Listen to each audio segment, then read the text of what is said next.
All right, folks, it's another edition of the online dinner party. And of course, we've got some great and amazing guests that will be joining us today on Wednesday, the day before Thanksgiving. So a lot of folks are preparing for their regular Thanksgiving dinner. I know that yours truly will be going up to his mom's house and having a good old Thanksgiving meal at that location in Rocky Mount. I know a lot of folks are also concerned about the fact that they're not able to have as big a gathering as they usually would have had, because I know a lot of folks have definitely been planning to have those big family gatherings of maybe 20 or 30 or 40 people, and maybe a little bit less than that, but definitely those big gatherings are not being encouraged. But we are definitely still going to go up to Rocky Mount and spend some time with Mom, as well as time with my brother and my two nephews. And I've also learned that they've got a big giant furry dog that's only 5 months old, and it's already starting to swallow up the nephews and everything in terms of its size and its fur and all of that. So it'll be interesting to see how that travel to Rocky Mount goes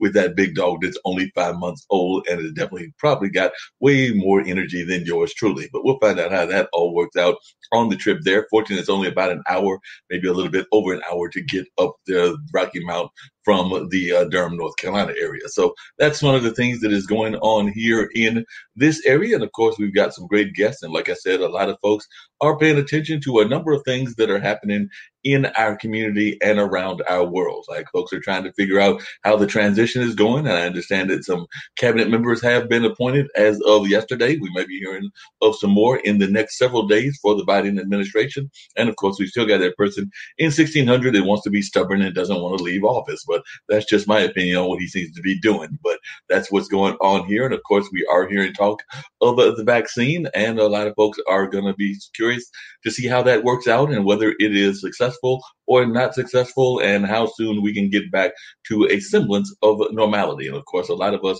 are still struggling with our personal finances. And of course, the economy is a very important issue. That is what is going on in the world. So, and of course, folks are still paying attention to sports, even though it might be a new era of sports, the way that it is played and all of that.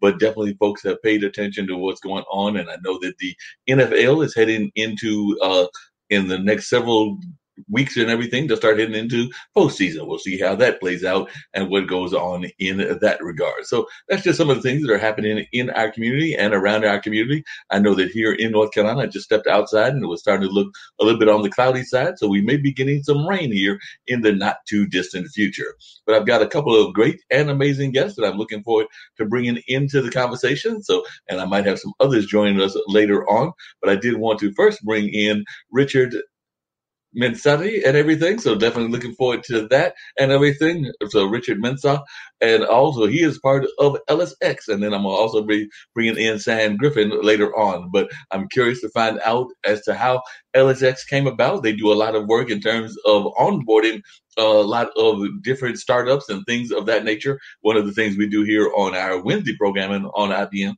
TV is we talk to a lot of startups. And sometimes one of the things that they sometimes get frustrated with on Startup Wednesday is that they don't always show up. But one of the things that I can say for Richard and his crew is that if they get lined up for an interview, they are right there, because I've had the pleasure of interviewing several of them, some from California, some from the East Coast, and some from other parts of our great nation as well, because they have definitely been on my regular podcast, which is Straight Talk with Dean and Marc. And then they've also appeared on occasion on some of the things that we do here as well. So definitely great to see you here, Richard. And if you'll share a little bit about what EllisX is all about. Like I said, I know that y'all do a lot of great work with the startup communities, but the folks here at IBM TV may not know as much of what EllisX is all about. So I know that they would love to hear what you've got going on and what the whole platform is about. Yeah, thank you, Marc. So EllisX, right, is a platform that we created to help, companies connect directly with media and event organizers. So think of it like we are trying to help companies increase their brand awareness without actively, going for so many more networking events or like sending so many emails, whether it's podcasters or writers. We're trying to make it as simple as, as just 2 clicks. They can reach out to the best of media and event organizers to get their stories out, to get more people to know about what they're working on. So far we have about 80 companies on the platform. Some of them from Y Combinator, some from Techstars, who've been using that platform for a while now. And we've worked with event organizers from Harvard to MIT, and we have a lot of really amazing partnerships, coming up in the next few months to help companies connect directly and, get word out faster and easier on our platform. So we've been at this for about a year now, and we're really enjoying the whole thing so far. Yeah. Oh, that sounds really great, and y'all are doing some great work in terms of creating that platform and everything. Tell a little bit about how your own business background and how you even got connected with EllisX. Like I said, I know that I first heard about y'all through your business partner, Leah, and everybody, but I was curious to know if you could share with us a little bit about how the whole platform came about and what the goals were when you first came about and some of the ways that the goals are changing. Yeah, absolutely. So before we even started, right, I had a background in computer science, originally from Ghana. And during my time in college, I actually co-founded a number of companies, right? So I did, Origama Technologies, HireSale, and MeNotice. And those companies were pretty much in the media, ad tech, and HR industries. And one thing that I cut across was that, once you have a really good product or service, it gets to a point where, you need to scale it beyond your own network. You need to scale it beyond the people you know. And that's really hard if you don't really have that network already.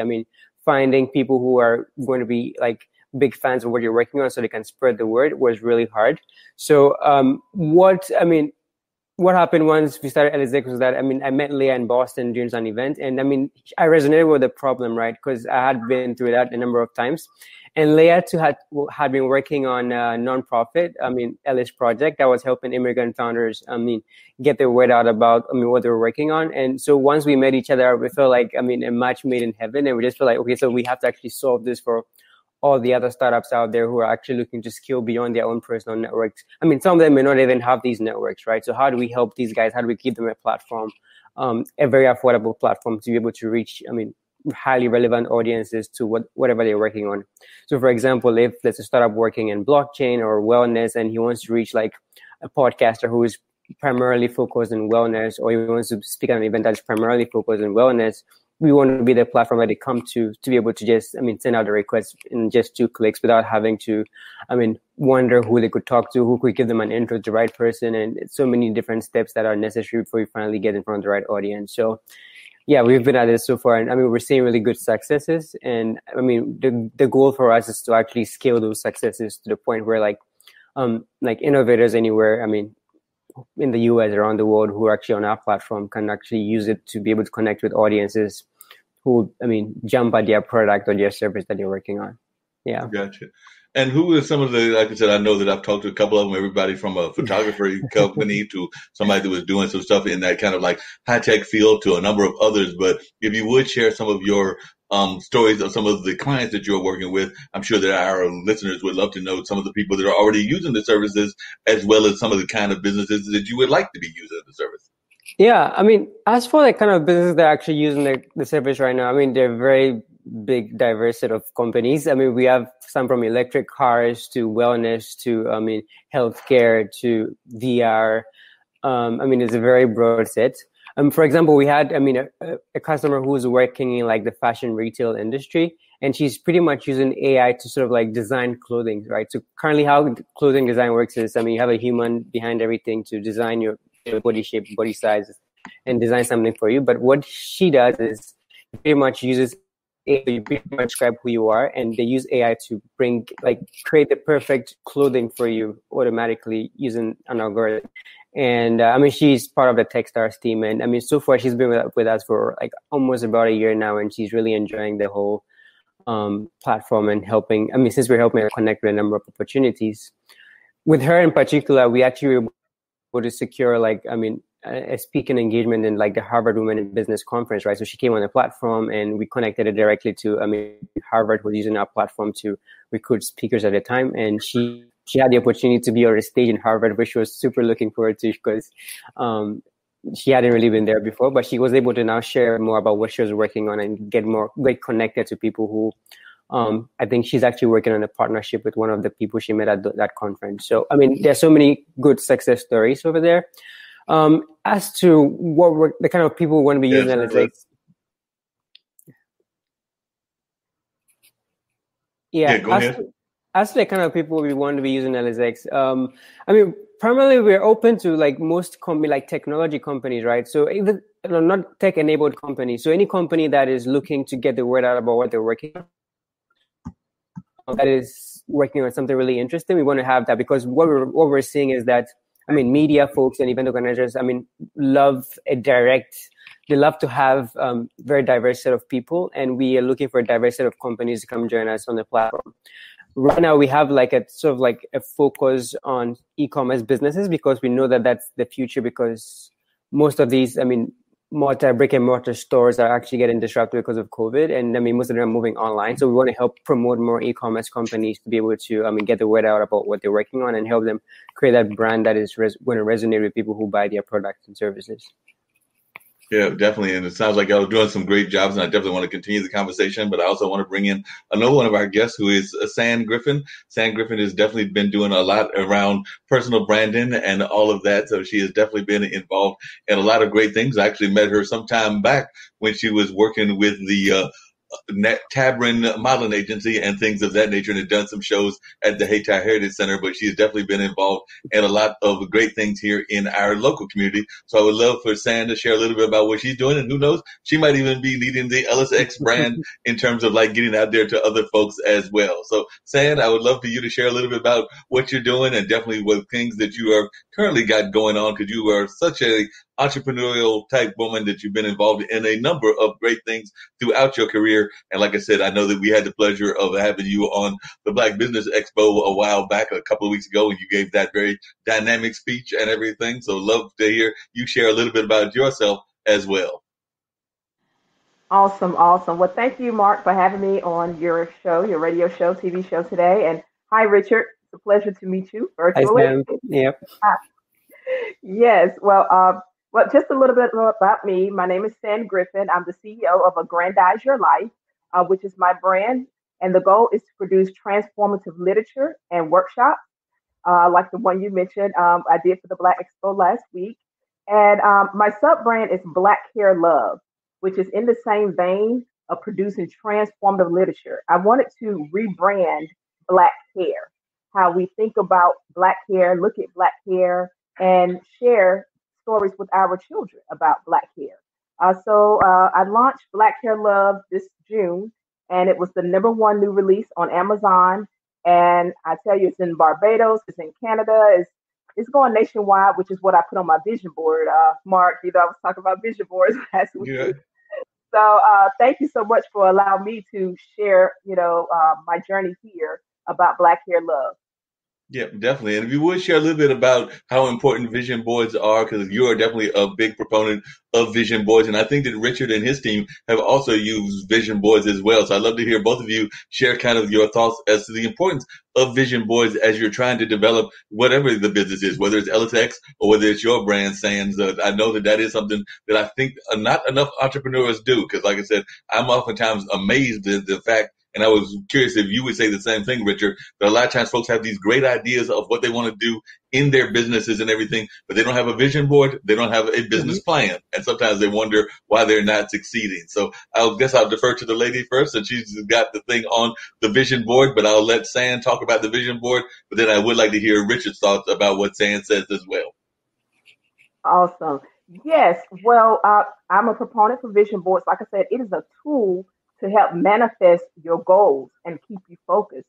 And studying under a neuroscientist, I learned the power of images and words. And a large majority of our brain is dedicated to interpreting images. We think in pictures. Like I said, if I said I have a candy apple red Mercedes, you saw that. You didn't see the words. CANDYRED, right? Unless you are really special, you're touched. But so we think in pictures. And once again, with that knowledge, I took Black Hair Love and created imagery that was beautiful, words that are normally negative and that you've internalized.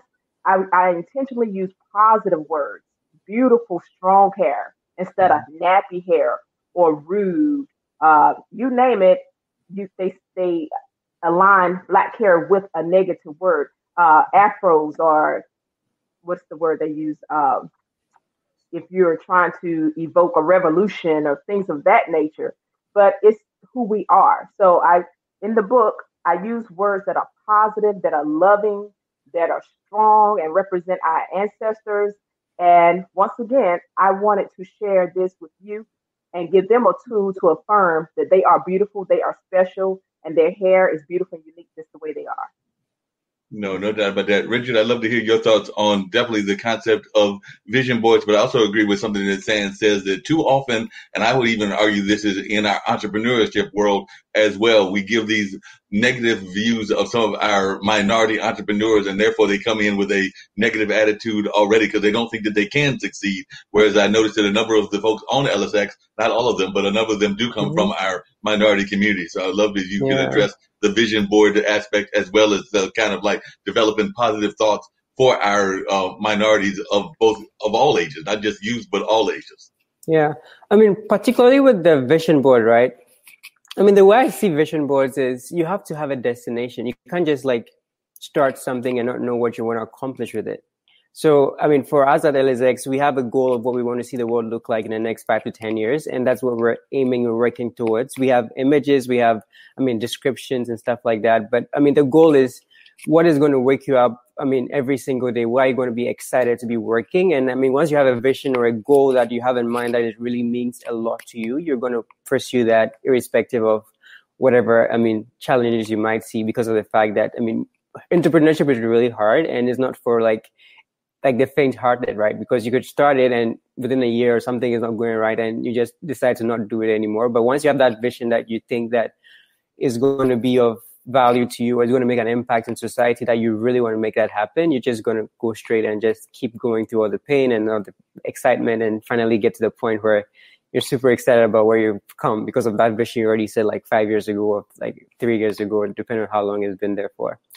Particularly for EllisX and what we've been working on, the goal there is to expand voices across board, right? Because what we're seeing is there's this, particularly within tech, right? It's quite hard for people who are minorities or, females or, to be able to break through the noise and actually get their word out or the voice out about what they're working on. And so that's why we started a company, to make it easier and make it pretty much level the playing field for companies, irrespective of where the founders may be from or the team may be from. We want to give them access to opportunities to, for more people to hear about what they're doing. For example, like if you come on our platform and you get to speak on like a Harvard event, for example, with the example I mentioned earlier, we actually really happy when we're able to make sure that like someone who would otherwise not have had the opportunity to do this is now having the opportunity to do this because they're on our platform.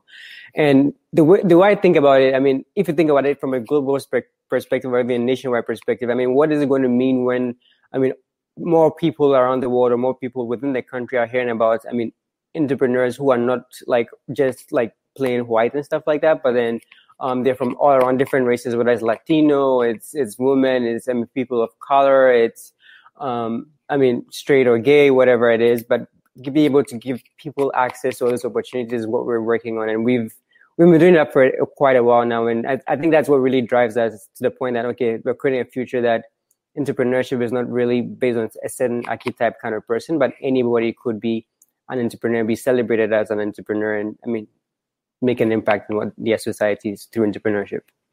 Yeah, definitely. I can agree with that. And Sam, I'd love to hear more about your thoughts about the whole line that you created in terms of the hair product and the hair book and everything. Because I do agree that too often we get caught up in the stereotypes of hair and thinking those negative images. So I was wondering if you could share some of your personal stories as to why you decided to create this whole book line and everything, and why you decided to do the work that you're doing. Because I'm thinking a lot of it has to do with your own history, both as a African-American woman, but also the ways that you've risen your own kids, because I know you have young people as well in your life.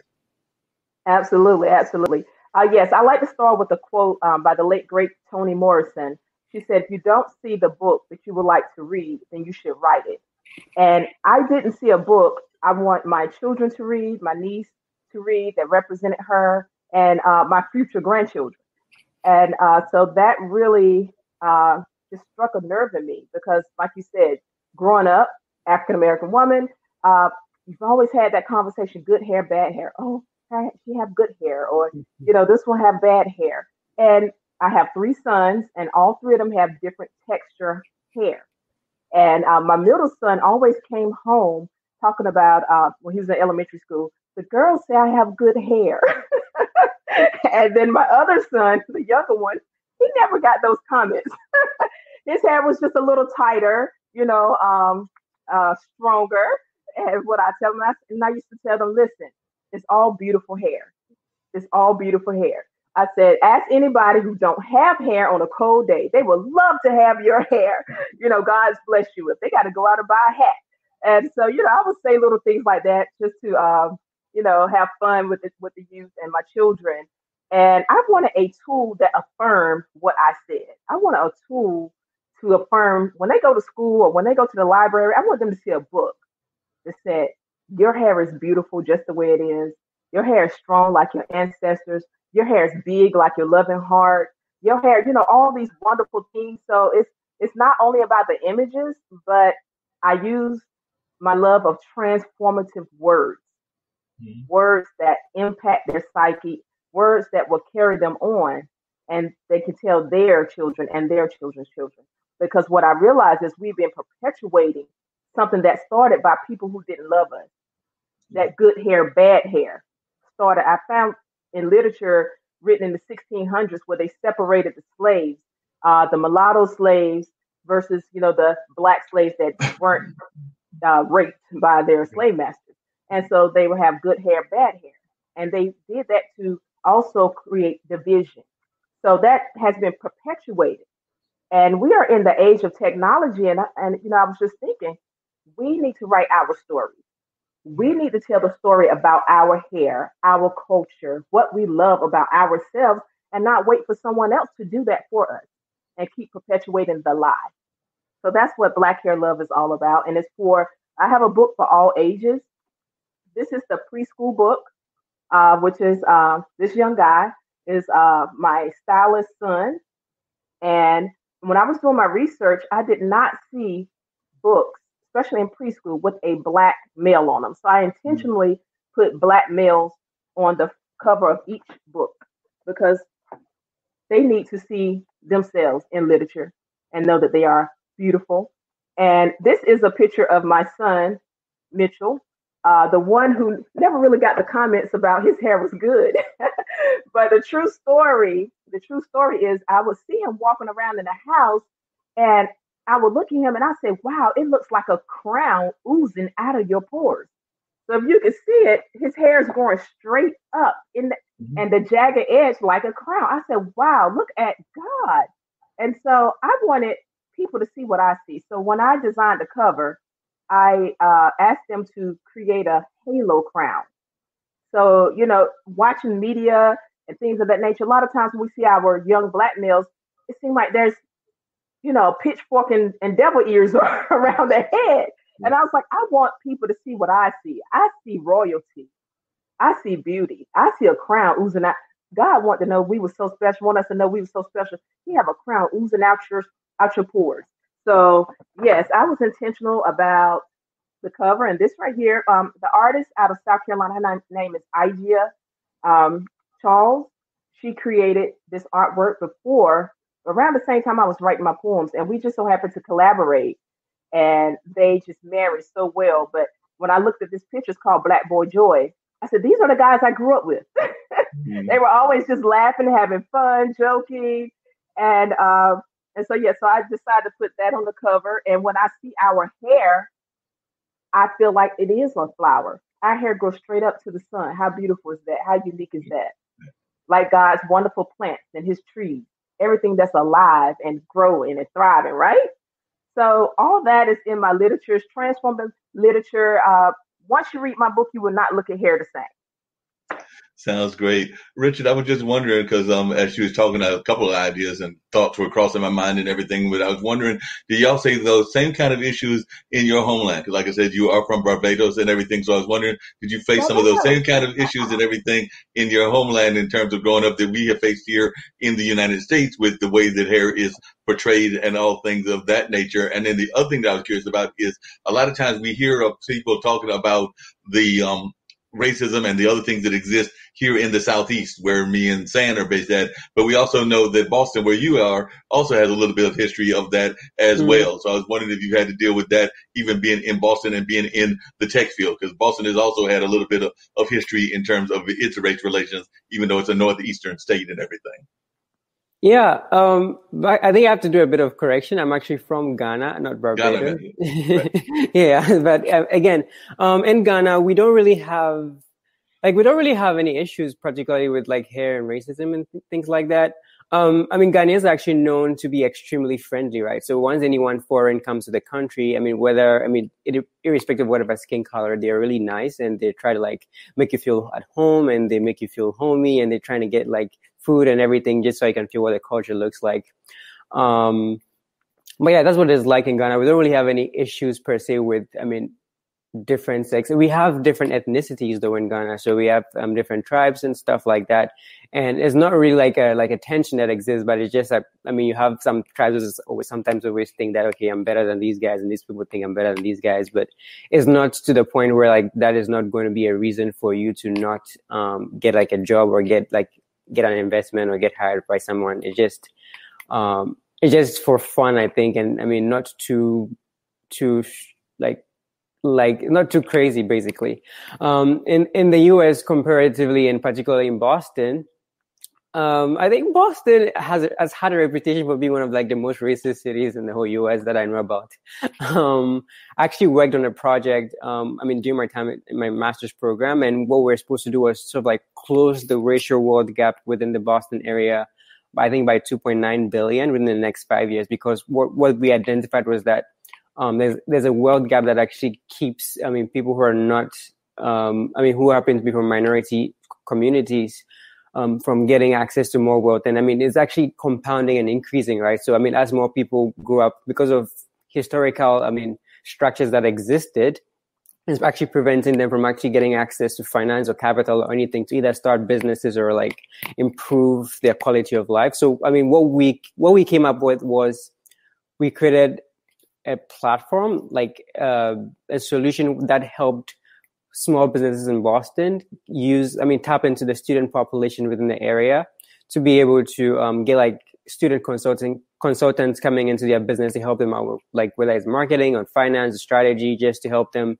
get the word out. So it's a nonprofit we worked with, and I think they are actually rolling that out right now and trying to make a difference in the Boston area. For me particularly, yeah, I've encountered a few of those kind of like things. Just by the way that people look at you, right? Somebody can just tell you don't even have to say anything. You just have to just look at the way they're looking at you to know that they don't see you as equals, or they don't see you the same. And me, I don't really take that personally because I know, they don't really know what they're doing. It's pretty much what they're programmed to do, or they think that's the right thing for them to do. Yeah. But all I can do is be myself and show them that whatever you've been taught or whatever you know or whatever your upbringing was, by my example, you can change your mind and actually be an evangelist and go out there and help people fight these biases that exist in society too. So I'll just try and do my best to make sure that everything I'm doing is going against everything you're thinking because of that bias you exist. And that is going to result in you changing your mind, hopefully, to be able to tell other people about the fact that, what I was taught may not be actually true because of the fact that I met this guy and he's very opposite. And it means that there are so many of them that are out there who are actually quite really good people. So, yeah. Yeah, no doubt. And Sam, one of the things I was here to mention to you and everything is you're also part of a very active entrepreneurship community here in the Triangle area and everything. So I'm thinking that even some of the entrepreneurs that you are part of with Everything Black and some of the other organizations that you are affiliated with could probably even use Richard's services because they do try to connect business entrepreneurs to media outlets and things of that nature. So if you want to share a little bit about the kind of family and the kind of ecosystem, for lack of a better term, that exists here in the Triangle within our minority community, because I am seeing like almost like new Black Wall Streets popping up around Durham and Raleigh and even down to Charlotte. And I know that you're part of that community. So I'm sure that Richard would love to hear a little bit more about that community and how it's growing and developing here in the Triangle area, because I don't know that they have enough of their clientele here in the Southeast as of yet. Okay, great. Yes, I am a member of the Every Black That's every.black. And you can Google that, and a lot of information will come up. The owner is Jimmy Davies. I've been a member since 2016. And I love being a part of movers and shakers and uh, creative people and people that are on the cutting edge and use technology to level the playing field like they do, because they keep me inspired, they keep me challenged. And I actually started a podcast called The Young Entrepreneurs Under Pressure with Every.Black. They train you on how to start your podcast and also create a platform. They have a platform where they promote and market your podcast. Also, Jimmy Davies has a Black directory where he has entrepreneurs from all over. Actually, they're national now because we have the mastermind meetings every Monday via Zoom. So you could be anywhere in the world and just log on. And I met a couple people this Monday. We had Griff, who is a radio personality with on 103.9 Delight. He was on there, and I met people from Texas, Boston. They have people on from Barbados. So you can meet people and share what you do. At the end of each mastermind meeting, they have a networking breakout rooms where you can introduce yourself and share contact information. So it's definitely a great organization to be a part of, to network and provide a platform to share whatever your expertise is and to get others to come on board to your organization. Sounds great. And one of the things I'd love to hear from both you, Richard, and you, Sam, but I'll start with Richard this time, is what do you think is one of the biggest myths that entrepreneurs have in terms of the ways that they should get started? I mentioned those that don't have business plans and some of the other things, but that's just one of the things that I think that entrepreneurs do when they are not prepared. So when you're talking to the entrepreneurs, even those that you might be onboarding for EllisX, what are some of the things that you have to warn them about and some of the things that you have learned that you wish that they would bring into the fold before they even came to you and everything? So I'd love to hear some of your perceptions of things that you would like to see entrepreneurs do a better job of. And then I'm going to turn that to San as well after hearing your answer, because like she said, she's working with some young entrepreneurs. So I know a lot of times they don't always have their game face on either. But I'd love to hear your thoughts first, Richard. Yeah, I mean, for us, one of the things we've seen is that most entrepreneurs have not really thought about the why behind what they're doing, right? Because ultimately, what we're doing is creating a platform so you can keep selling the why on whether it's media or podcasts or newsletters, connecting with these people. They need to know the why behind what you're working on. And we're seeing that most people don't really have that down. They come on our platform. We have a couple of questions that you have to answer to be able to pull out the why out of you. And most people find it difficult because they haven't really sat down to think about why you're working on. Particularly with entrepreneurship and starting a company, what I think should be a startup point is not really about, I mean, you could have a really good business plan, right? But what you should understand is entrepreneurship is like a journey. It's like a really, really long journey, like a marathon. You don't really expect to start and expect 10 million people on your website and everything going in the right direction. So what they should come in with them, they should come in with a thought that, I mean, this could work. And if it works, that's going to make a difference. But if it's not, what I'm doing currently is not working, I'm going to be able to learn and adapt my strategies in order to find exactly what is going to work and to be able to make a difference that way. I think most people sometimes come in and they just feel okay, so this, I tried it for 2 weeks, it's not working. So it means everything is not working. And I'm 2 weeks, what can you figure out in 2 weeks? That's super short time. So you need to expand the horizon. Always have the vision in mind. I mean, what you want to achieve by the end of the 5-10 years time. But then you should be able to be flexible about how you get to that point, because along the way, everything is going to be different. I mean, who could have predicted COVID, right? You couldn't have predicted that. And once such a thing happened, you should be able to adapt accordingly just to keep going and trying to hit that vision within the next few years. So that is what I think most of them should have. I mean, know your why. Why are you coming? Why are you doing it in the first place? I mean, even if it's to, increase your income, okay, you're increasing your income. There's so many ways of increasing your income, right? So why this particular way of increasing your income? Why real estate? Why healthcare? Why wellness? Why that particular field? What does that mean to you? And once you figure that out, I think that's going to be enough fuel to keep going to.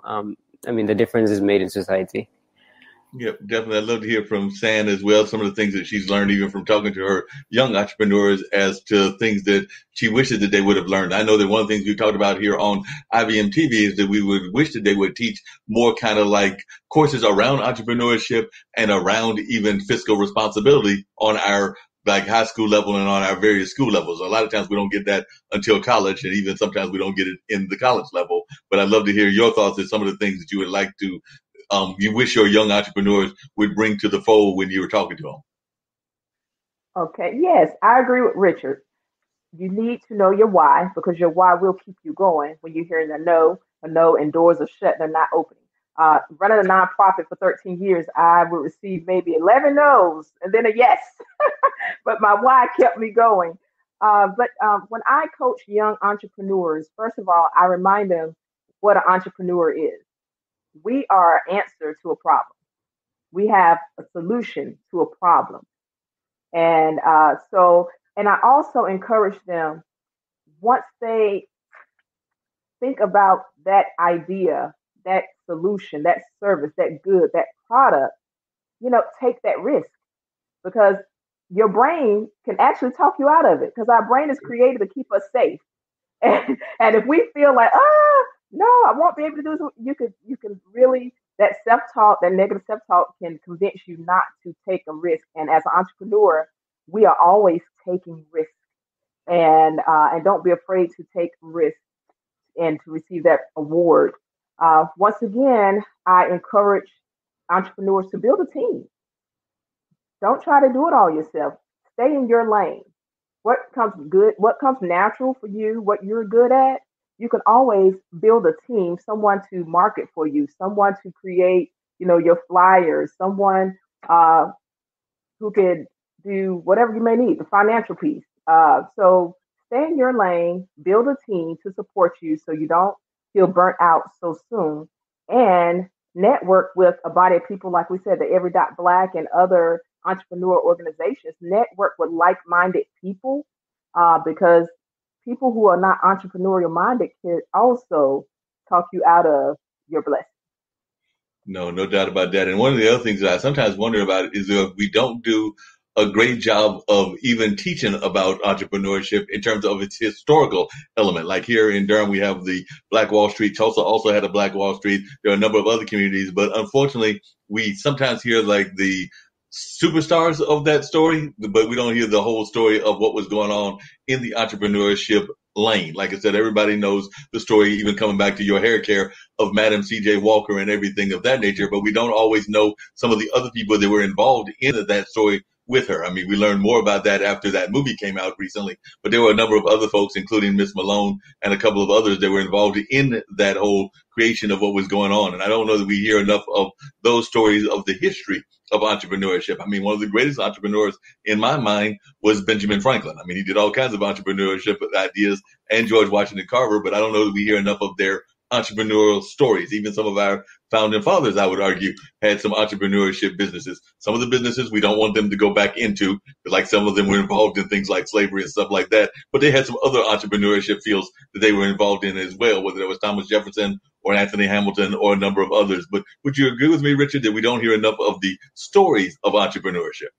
Yeah, I think most of the stories are quite, like similar. You just keep hearing of someone who went to like a huge, Ivy League, and for some reason they had the venture bagged, and all of a sudden they became a billionaire somehow. Like that's pretty much the same story all over again. And we don't really hear about stories that diverge from that. Like there are so many stories of entrepreneurship, right? And there are different kinds of entrepreneurship. There are ones that want to be huge and everything, and there are ones that are actually making an impact in different societies that are actually really important. And I think every single story of entrepreneurship should be told, because of the fact that once the story is told, it's actually going to inspire more people once they read that story to actually, set off on the same journey. And if you think about it from a national point of view, most countries actually, thrive on entrepreneurship, because that's literally the part of the economy that is actually driving the country. There are so many big companies, but then if you look at the percentage, where I think it's more than 50% of the economy is actually run by small businesses and entrepreneurship.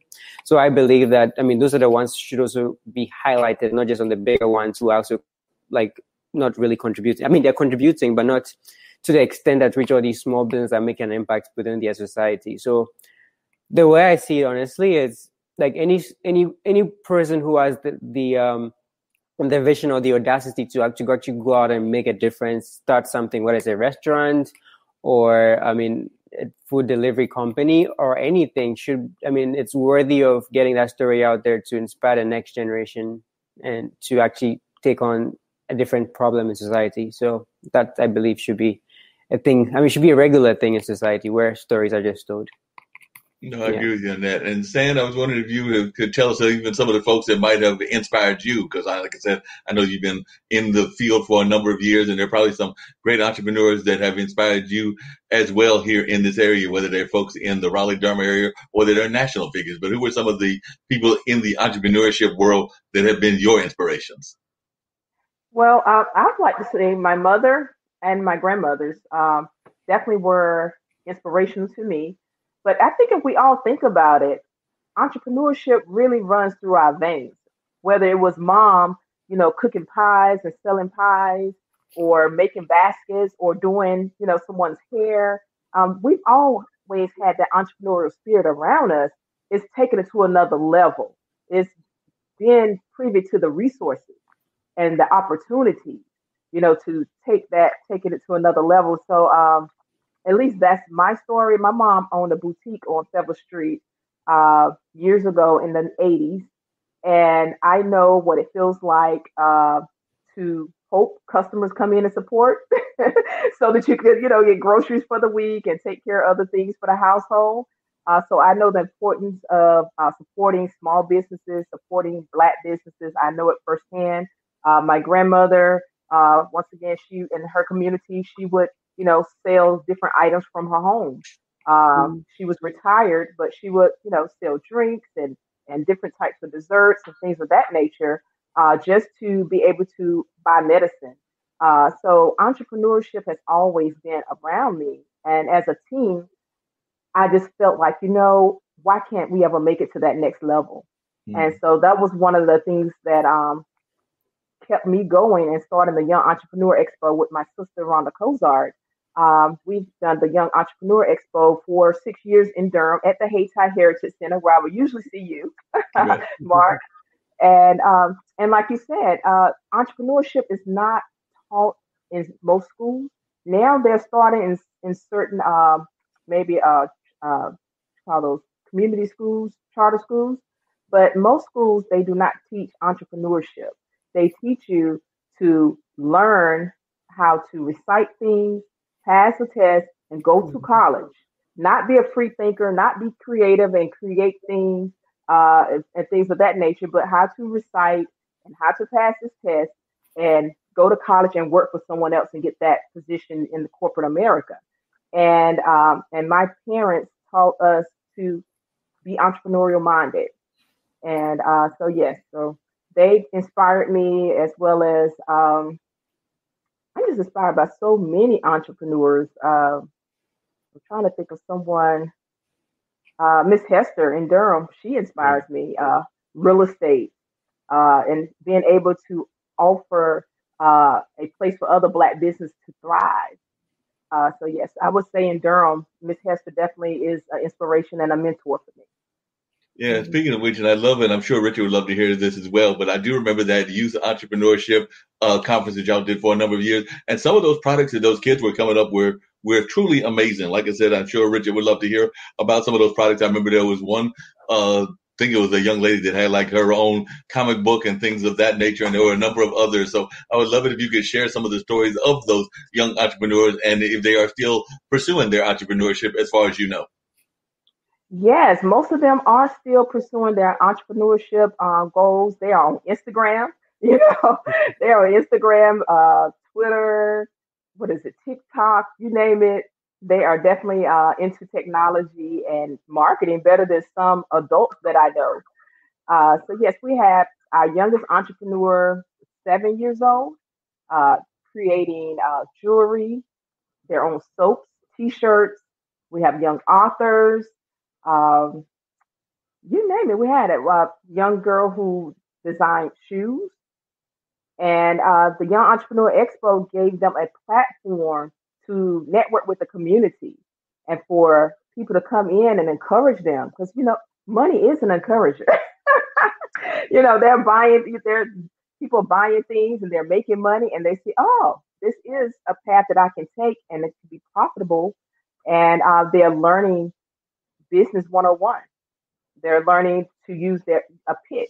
They have to, share their product and their marketing. They create their flyers, their posters, and the finance. They're exchanging money. So they're learning the basics there. And we also have some who are performers who want to be singers and dancers and actors. So we have the entertainment piece that go along with the Young Entrepreneur Expo. And we really enjoy providing that platform for youth to have because they need somewhere to dream and to be encouraged to dream. And it's okay to be creative and think outside the box. Yeah, I agree with you. And Richard, I was wondering if y'all have had anybody on EllisX that has actually been in that youth market or had any youth entrepreneurs yet, or has it all been folks that are like college age and above? So I'd love to hear your thoughts on whether you've had any youth or whether you'd be open to having any youth using the platform of EllisX and all of that. And then the other thing that I was curious to hear from both of y'all is I sometimes feel that too often we've gotten trained to wanting to go into, and you kind of alluded to it, saying into going into the corporate world and wanting to develop that corporate mindset. Whereas I sometimes think we squash the entrepreneurship mindset because we try to discourage people from that. And too often they go into the job market. I mean, there's nothing wrong with the corporate America or even like some of the research corporate America, like the Glaxos and everything of the world. But I do sometimes feel that we sometimes discourage folks from going into entrepreneurship because it's not the easy and safe way to try to make a success in life. Mm-hmm. Back to the first question, I think you asked about whether we've had any youth on EllisX so far. So far, it's actually not really been any youth per se. Most of them are older. Have a business for a while now, and they're just using the platform to get the word out about what they're working on. We would definitely like to have youth on the platform. As long as they have like a huge commitment to what they're working on, because we don't want to get people on the platform who just had like an idea or like just working on something for the short term. But we want people who actually join the platform who are looking to actually take whatever they're working on really far. So as long as you're planning to, keep working at whatever their problem they're solving for quite a while, we'll be happy to have them on the platform. That said, we have this invite-only community, right? So once you join a platform, founders on their platform help each other out. We have these community events where we sometimes bring a reporter or we bring in a VC to just share ideas, and you can ask them any questions and pretty much increase the value of the whole community on the platform too. So that's what we've been up to for a while now. Yeah, and the college thing, that is an interesting question. So, my opinion on that is entrepreneurship, I don't think you need to necessarily work in corporate America to actually be a founder or anything. If you think about it, right, most people who've actually made a big impact in any particular industry, most of them don't really have that background because they don't really have that background. Let's pick it. One of the major examples, let's say Elon Musk, right? Because let's say him. He doesn't have any background in car making or space rockets. He just sort of like, okay, I have a vision that I want to go to Mars sometime in the future, and I'm going to do that. I'm going to set out and try and get that to work out. That's literally it. That's all you need to actually, and also the willpower to keep going because, it's not going to be easy. So I think once you have an idea of like a future version of the world that does not really exist before, you don't really need to go through corporate America because what you've been trying to create, they haven't even seen that before most of the times. And what's the point in going to learn from people who, have this sort of like fixed mindset of how things should be done, or, this cannot be done because of this and this and that, instead of saying, okay, this can be done because of these 0.01 chance it could still be done, and betting on there's that 0.01 opportunity instead of the 98% or 99% that is going to be false. And I think it takes a kind of person to go against the grind, even if there's a high probability of failing. And those are the ones who usually succeed at entrepreneurship because they go against everything and still somehow become really, end up making a really good impact in society. So I don't think you need to go through corporate America. I think you just need to have a vision, have a goal. Be determined. Learn really fast on your own because you can always learn all these things through books, YouTube videos, experience. yeah, and just make it happen. You don't need to go through any corporate America before. Yeah. No, I agree. San, what are your thoughts on that? You actually also came out of the world of nonprofits, and I sometimes think that just like corporations will sometimes suppress what's going on in terms of creating entrepreneurship, sometimes the nonprofits have their own mission, so they sometimes don't always encourage entrepreneurship. So how did you deal with your entrepreneurship dream while also working in the nonprofit world? Yes. Well, actually, it's my family's nonprofit, and we created it together. So, still using that entrepreneurial hat, we started from the ground up, just learning, and like you said, reading and researching. We started in memory of my mother, actually, who was an entrepreneur. So that's why it embodied everything that she represented, which is creativity, entrepreneurship, and community service. Uh, so yes, do I think you have to go to corporate America? No. I am a proponent of knowing what comes easy to you. Like you said, Elon Musk, what comes natural for Elon Musk don't come natural for me. I have to, so you have to know what comes natural for you. What are you good at? What are your strengths? And maybe perhaps use that if you want to be an entrepreneur to create a product, a good, or a service. And I don't think there's anything wrong with corporate America's goal. See what they are doing, learn, and bring it back into your own corporation. Maybe you want to work there for a few years and then come back and use that knowledge or that network. So I see a lot of people doing that as well. I am just a proponent of following your own path, your own journey. Don't try to walk in someone else's footsteps. So there's no cookie cutter way.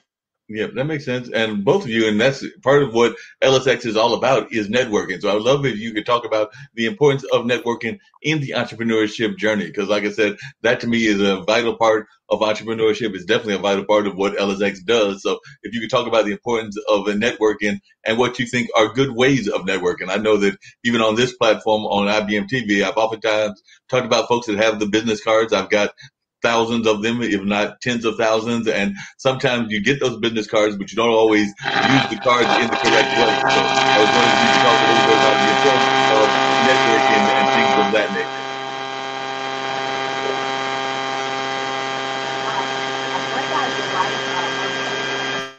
Yeah, I think that's you saying. Yeah. Yeah, I think, I had a problem with the sound for a bit. So I think, particularly with networking, right? Networking is actually really essential in entrepreneurship. I think if it comes down to it, it's about, if you think about it from a very core first principles point of view, it's more about who you know, because again, you might have a really good idea, right? But like for your ideas to be viable, you may need to talk to someone who is in like a corporate society or like somewhere. And I mean, sometimes you don't really have that network once you're like, let's say, straight out of school or something like that. And how do you actually connect with those people? I mean, back to San's point, I like the networking aspect of corporate America. But then, I mean, some part of it is like, I mean, the part where the learning aspect is also good, but how do you actually leverage that network once you come out of it to be able to connect with, people who can help you champion your ideas. So, I mean, how do I see networking should be done? Networking is not really a thing about, it shouldn't be a thing about like trying to get something from someone always. It's about, okay, so what can I give first? You go for a networking event, you meet people, whether it's online or offline. Like, look, okay, so you have a skill set. This person is talking about a problem they may be facing. Can you be of help? Or do you know anyone in your network who might be able to help this person out? Do you know any resources that, could be helpful to this person's journey? So anything like that, you could just, offer like advice, offer value first. And keep giving. And to the point that once you have a need, people are, sort of like really excited to actually help you out, because once you just go with like, I want to get kind of mentality, it gets really hard because of the fact that everyone sort of like wants something from someone else. Yeah. And one more thing, Marc, I have a meeting in a bit, like in 5 minutes. So I would have to drop off a bit early. No problem. And like I said, we've got some time, and I think I'll have some other guests coming on in the near future as well. But definitely one of the things I would love to have you share is definitely ways that folks can get in touch with EllisX and any kind of like final thoughts, because that's one of the things I try to do with all my guests, if they've got any final thoughts of positivity or a positive message that they would like to share. So I would love to have you do that, Richard, since I know you said you got to jump off in 5 minutes for Yeah. another meeting. So I would love you to share your positive thoughts and any words of encouragement that you would like to give to entrepreneurs. Yeah, I think my word of encouragement is, savor Thanksgiving, and it's Thanksgiving season, right? You guys should just take a break. I know the whole journey is hard. You need to always be on your feet and always getting things done. But it's okay once in a while to take a break and take a breather to be able to relax your brain and get ready for the next part of the journey. So it's important to also think about your health. And we're in Thanksgiving season. So the best thing right now I can tell you is that, take tomorrow off at least, and join the family, reconnect with, your loved ones and your friends, and whether it's over Zoom or in real life. I'm sure it's going to be mostly over Zoom because of what's happening. But just be out there, get to know people again, and get back again on the whole journey starting Monday morning, I suppose. Definitely. And tell folks how they can get in touch with EllisX. And once again, if you want to share what kind of businesses you're looking for, maybe you have enough businesses, you don't need any more. But if you need some more businesses, if you want to share how folks can reach you and the whole onboarding process, maybe San and some of her folks may want to try to join the EllisX family. Yeah, it's pretty straightforward. You just go to our website, which is, www.ellisx.com. There's a button you click that says you're interested. And once you click that, we will reach out to you if you're a good fit, because we have to make sure that, your company exists and like everything else, background checks and all that stuff. But once everything looks good, you just pretty much just come on the platform. It's pretty straightforward. It's a paid product. So I think we're monthly subscription, and it's very affordable, because we try to make it sure that anybody could actually get access to the platform, not just to, make it look like something that is for exclusive people.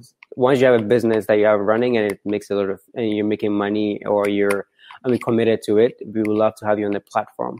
And feel free to reach out anytime. Our Twitter handle is EllisX Inc., or you could just email us as info@ellisx.com so we can answer any questions you may have, whatever kind of questions. We're open to answering that. So, again, we're looking forward to having you. And ultimately, what we're trying to do as a company is create a platform that, can help innovators, irrespective of who they are, to be able to connect with, people who are willing to tell their stories, whether it's in events or in media or newsletters and podcasts. Yeah, we have a platform here for you waiting. So once you're ready, just come join us. Sounds great. So definitely, San, you'll have to join their platform and everything. But definitely, I know that he's going to have to bounce off, and we'll keep talking for a while. I think I've got a couple of others. I don't know what your time frame is like, but definitely, we're always great to have great conversations and everything. So definitely appreciate you joining us, Richard, and sharing the story of EllisX, because there are some great entrepreneurs that I've met through the platform, and I've even reached out to a few more that will hopefully be coming on either the IBM TV family or on the Straight Talk with Dean and Marc podcast. But we're definitely looking forward to continuing the relationship with EllisX and having some other businesses, because I think there's at least 2 or 3 that I'm in the process of talking to now. So hopefully they'll get lined up for the rest of the year or the end of the year, between November and December. And I know that y'all will be recruiting new ones that you'll send my way as well. So glad to have you on here. Glad to have this conversation with you, Richard. I know that we've talked about having Leah join as well. I think she might join sometime in December. So I'm looking forward to having her join us as well. So definitely look forward to that. And I know you're going to go and enjoy the turkey dinner with, I think you said, some family members there in Boston. Now that you've come back from the Denver area, you won't get a chance to go back to your home country and everything, but that'll happen maybe through Zoom and everything. So maybe you have a Zoom conversation with the folks back in the homeland. Yeah, thank you so much, Marc, and great meeting you, San. I really appreciate what you're doing for the whole community. And thank you so much, and I'm glad to join you guys later. Bye. Sounds great. Bye. Cool. So, San, you've got that great line and everything. And like I said, I knew that I had different guests, but I've definitely been quite impressed by the things that you're doing with the books, because there's several books that you're working on. And the artwork, by the way, is truly amazing. I was checking out those pictures, and it's some great artwork and all of that. And like I said before, I think of you as being one of the leading entrepreneurs here in this town. You've been involved in so many fields of entrepreneurship. Like I said, you got the family nonprofit. You've also been involved with Patricia Taburn and her modeling agency for a number of years and everything. So definitely for those that are watching globally, because we are a global network, I just heard my friend Ankit, who's one of the producers out of India, he had clicked one of the like buttons. So I know that he's watching from all the way there in India. So if you would like to share a little bit more of your story so that he can learn more about your whole background. Like I said, we touched on some of it, but I'm sure that our global audience would like to hear more of the various things that you've done, because you've done so many amazing things, whether that's the modeling, whether that's the work in the nonprofit or in a number of other fields. But if you want to share a little bit of your personal story, I'm sure that our global audience would love to hear more of who San Griffin is and what she's been doing in this field for decades now. Yes, thank you again for the opportunity, Mike. Can you hear me clearly? Yes.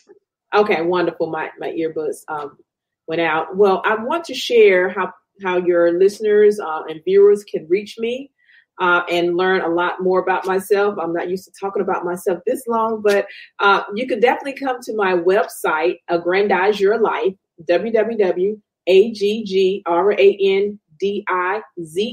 yourlife.com, which means enlarge your life. And enlarging your life through networking, which we discussed, personal and professional development. That's what Aggrandize Your Life is about, and transformative thinking, transformative literature, and products. Once again, the Black Hair Love books can be found on Amazon and different platforms worldwide, Amazon and Kindle. You can also go to blackhairlove.info, blackhairlove.info. And you would see the blog that we have there, products, as well as the books. Patricia Taburn Modeling Agency, which is my family's nonprofit, is on Facebook.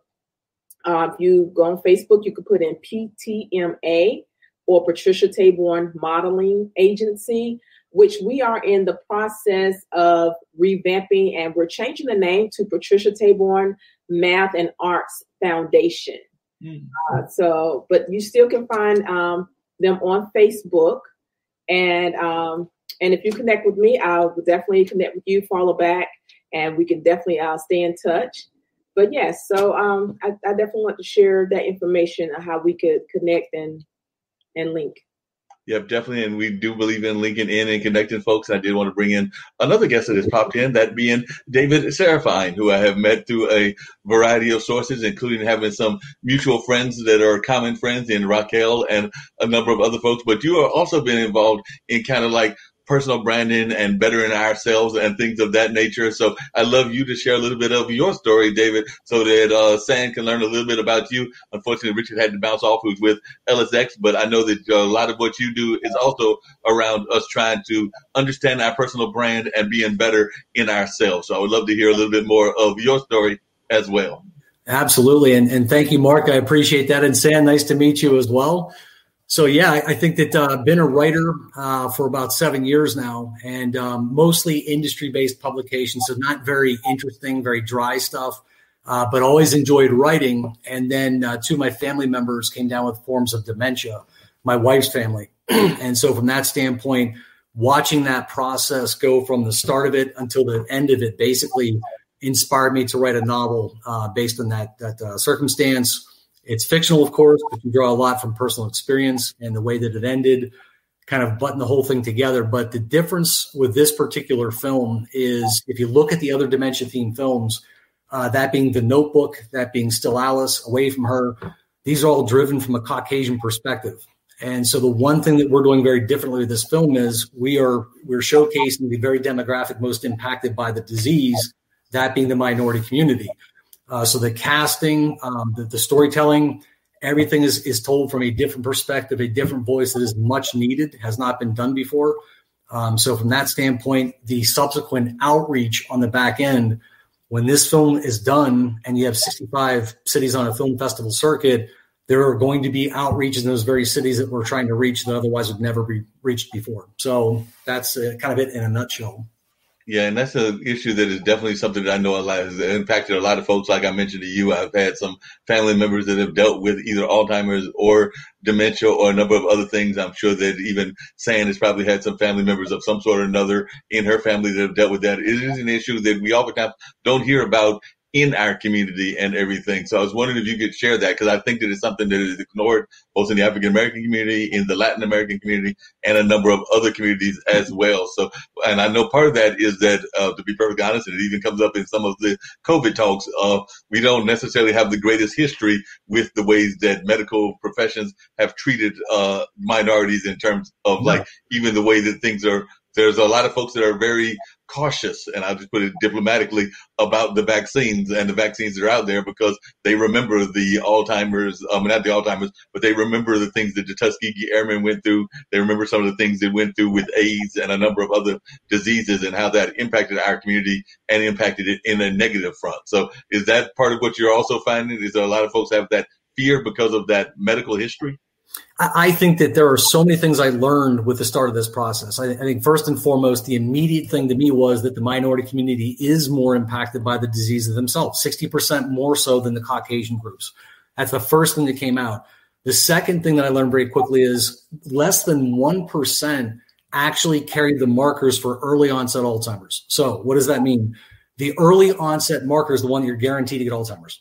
The other 99% that don't have the early onset markers, you can prevent it. You can do things in your life earlier on where you don't act as a catalyst to Alzheimer's itself. So perfect example is if I told a 15-year-old from today, we're going to eat well, we're going to sleep well, we're not going to drink in excess, we're not going to, if you have any PTSD issues that are unresolved, all of those things put together will act as a catalyst to bring Alzheimer's to fruition, so to speak. So that part of the awareness program is if you get to the very demographic that's suffering from it and say, you can stop this. And the interesting thing with me was the very first gentleman I reached out to, his name is Dr. Richard Harris, African-American doctor, wonderful guy. He's a wellness doctor as well. So he's got the medical background. He practices safe living, holistic living. We were in a podcast yesterday and he came flat out and said, I've got the markers. Both my parents died from it. However, it is preventable. But if you say that to the vast majority of people, they'd say, no, it's not preventable. You get it or you don't get it. No, it is. The vast majority is preventable. So for me, getting to the very demographics, the communities, and saying, it's time out. We've got researchers, we've got doctors, we've got wellness practitioners. Meditation is a big thing. All of these different avenues by which you can learn and take control of it yourself versus I just have to wait for a cure. That's what we're trying to inspire within the groups that we're talking with right now.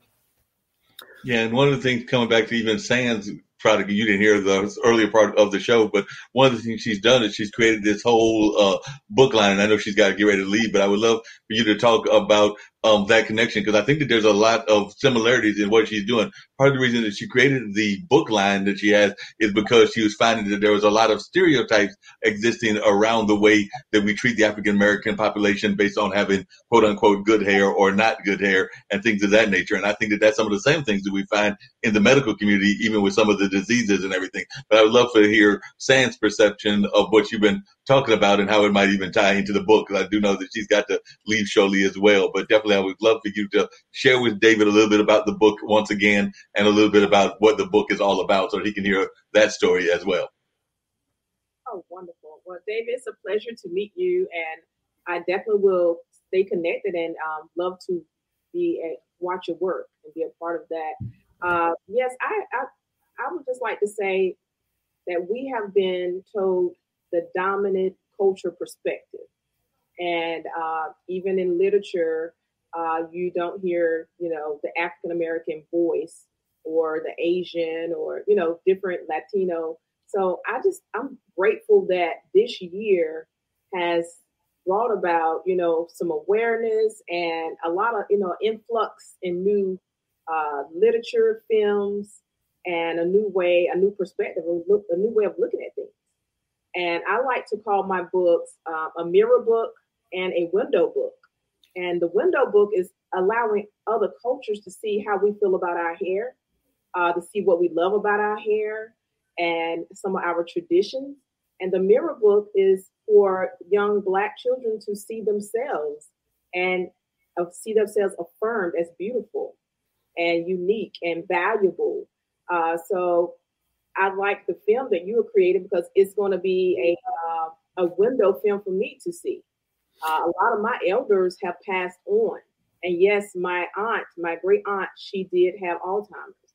And so your film is going to be a mirror film for me, because I don't have anyone to talk to say, hey, what are some of the symptoms? What did you do to prevent this? Or what were you going through? So your film is going to be a window film for me. It's amazing. I love that perspective and that feedback. And again, I mean, people look at me and say, how are you producing this? I'm getting people that can speak with that voice. I can't speak with that voice. Other people can speak with that voice and the passion behind it. I can't. I recognize that, which is the very reason I'm saying, if you look at the 4 films that were out there, The Notebook, Still Alice, Away from Her, it's been told with the same singular voice. I'm not knocking what they've done. I'm simply saying it's an incomplete picture of the disease itself. And therefore, I think that it's very necessary. It's good for everybody to understand. That's the Latino community, the African-American community, it's the Asian community. Those are the demographics that are impacted. Yet it's not featured in any of the films that we have right now.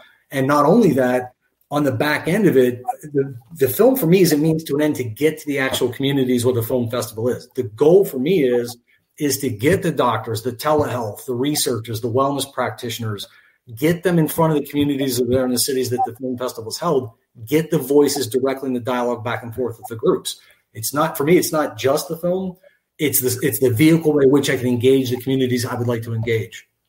No, that makes a lot of sense. And one of the things, and like I said, I know you got bouncing a little bit, Sam, but one of the things that I know that I've always admired about you, and it's something that the doctor that David is referring to talked about yesterday and everything, Dr. Richard, is that you have always been very much about wellness eating and trying to eat healthy and things of that nature. And that's something that you've even encouraged through the modeling agency, through a number of other things. And I think that that's something that's been missing. I'm not going to lie. I even mentioned that on the platform that David was on and everything.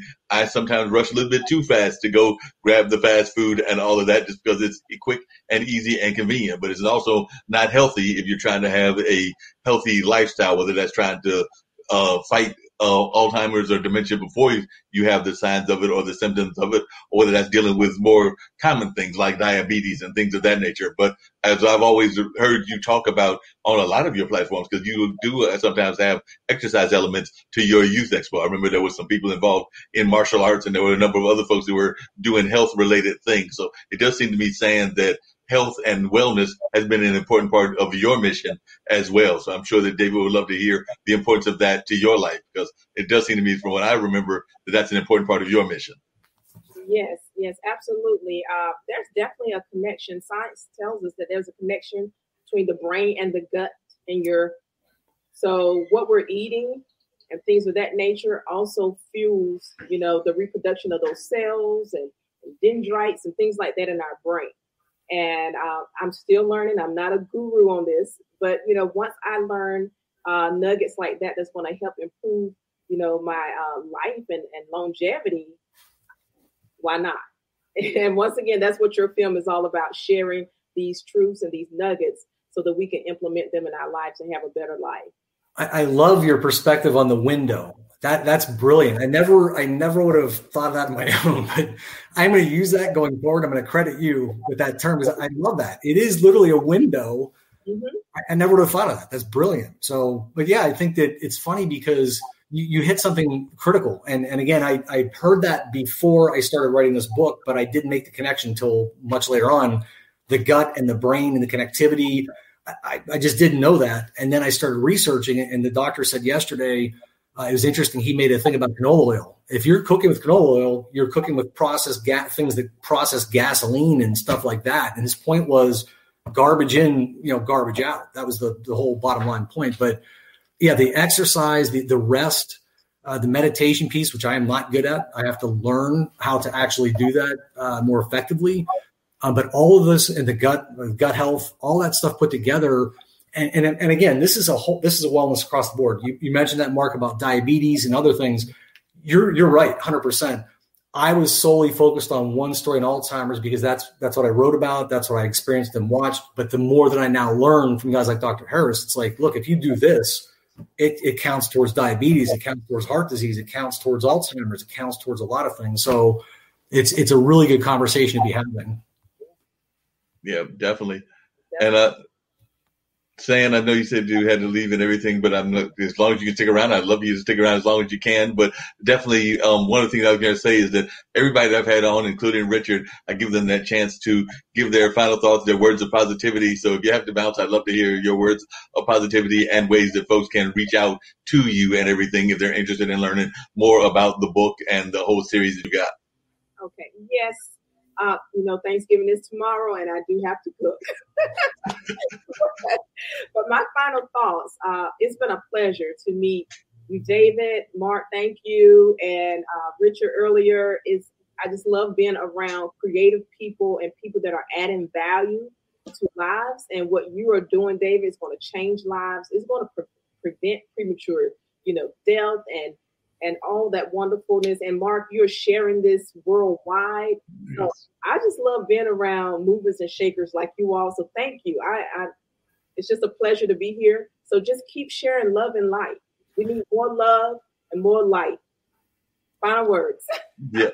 No doubt about that. That's actually interesting that you used the term love and light, because my good friend, Zach Robertson, who does a funk show here on the IBM TV network, he's oftentimes talking about light workers. And that's what he calls folks that are sharing this message of love and light throughout the world. So he says that we need more light workers throughout society. And he definitely encourages that to go on. And he would mention Raquel, who is how I met David and everything, is one of those light workers. And I met Raquel through Brian and Tim, who are definitely light workers out there. So there are a number of folks that, although we're hearing the negative and we're hearing the negative kind of like sparks that go on through Twitter and through some of our so-called leadership, it's great to know that there are forces out there that are not necessarily going to be encouraging the negative. They're going to be encouraging the positive, kind of like what David is doing in his work with his film and his book and all of that. So definitely I agree that we need to have more of this kind of like images out there and more of these kind of like positive images, even to the images of some of the pictures that you have on your book. So I'm sure that David, and we had that earlier, I'm sure David would like to see some of those pictures once again so he can see the pictures of the gentleman, including some that are your relatives. So if you want to show David the pictures on the book and before you go cook that turkey, I'm sure that we would love to have that as well. Yes, absolutely. Okay. So David and the World Wide Web, this is my son, my youngest son, Mitchell. And I put him up here because his other brother will always get comments about he had good hair. But Mitchell didn't come home with those comments. Confirm him that, all hair is good hair. And so that's what this book is all about. It's a tool for parents and for you to use to feel, boost their confidence, to affirm that they are beautiful, their hair is beautiful. It's underrepresented hair in literature. But this book is an answer to that problem. And I was inspired by Toni Morrison that said, if you don't see the book you want to read, then you should write it. So if you don't see the film you want to see, then you should produce it. That's exactly right. I could not agree more. That's perfect. That is absolutely perfect. And so we have the preschool book here. And this young fella, I know his mom does my hair.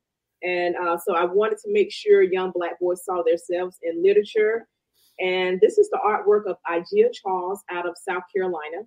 She's a young 23-year-old artist, and that's what she does full time. That's her superpower, and we collaborated. So yeah, that's just a little bit. I'm gonna follow you for sure. The minute I get off this, I'm gonna go on LinkedIn and hook up with you. Because I think that's fantastic. That's great stuff. So, and I want to keep up with the film too. I want to be a part of that release, and I will share it with my network as well. Thank you very much. I appreciate that.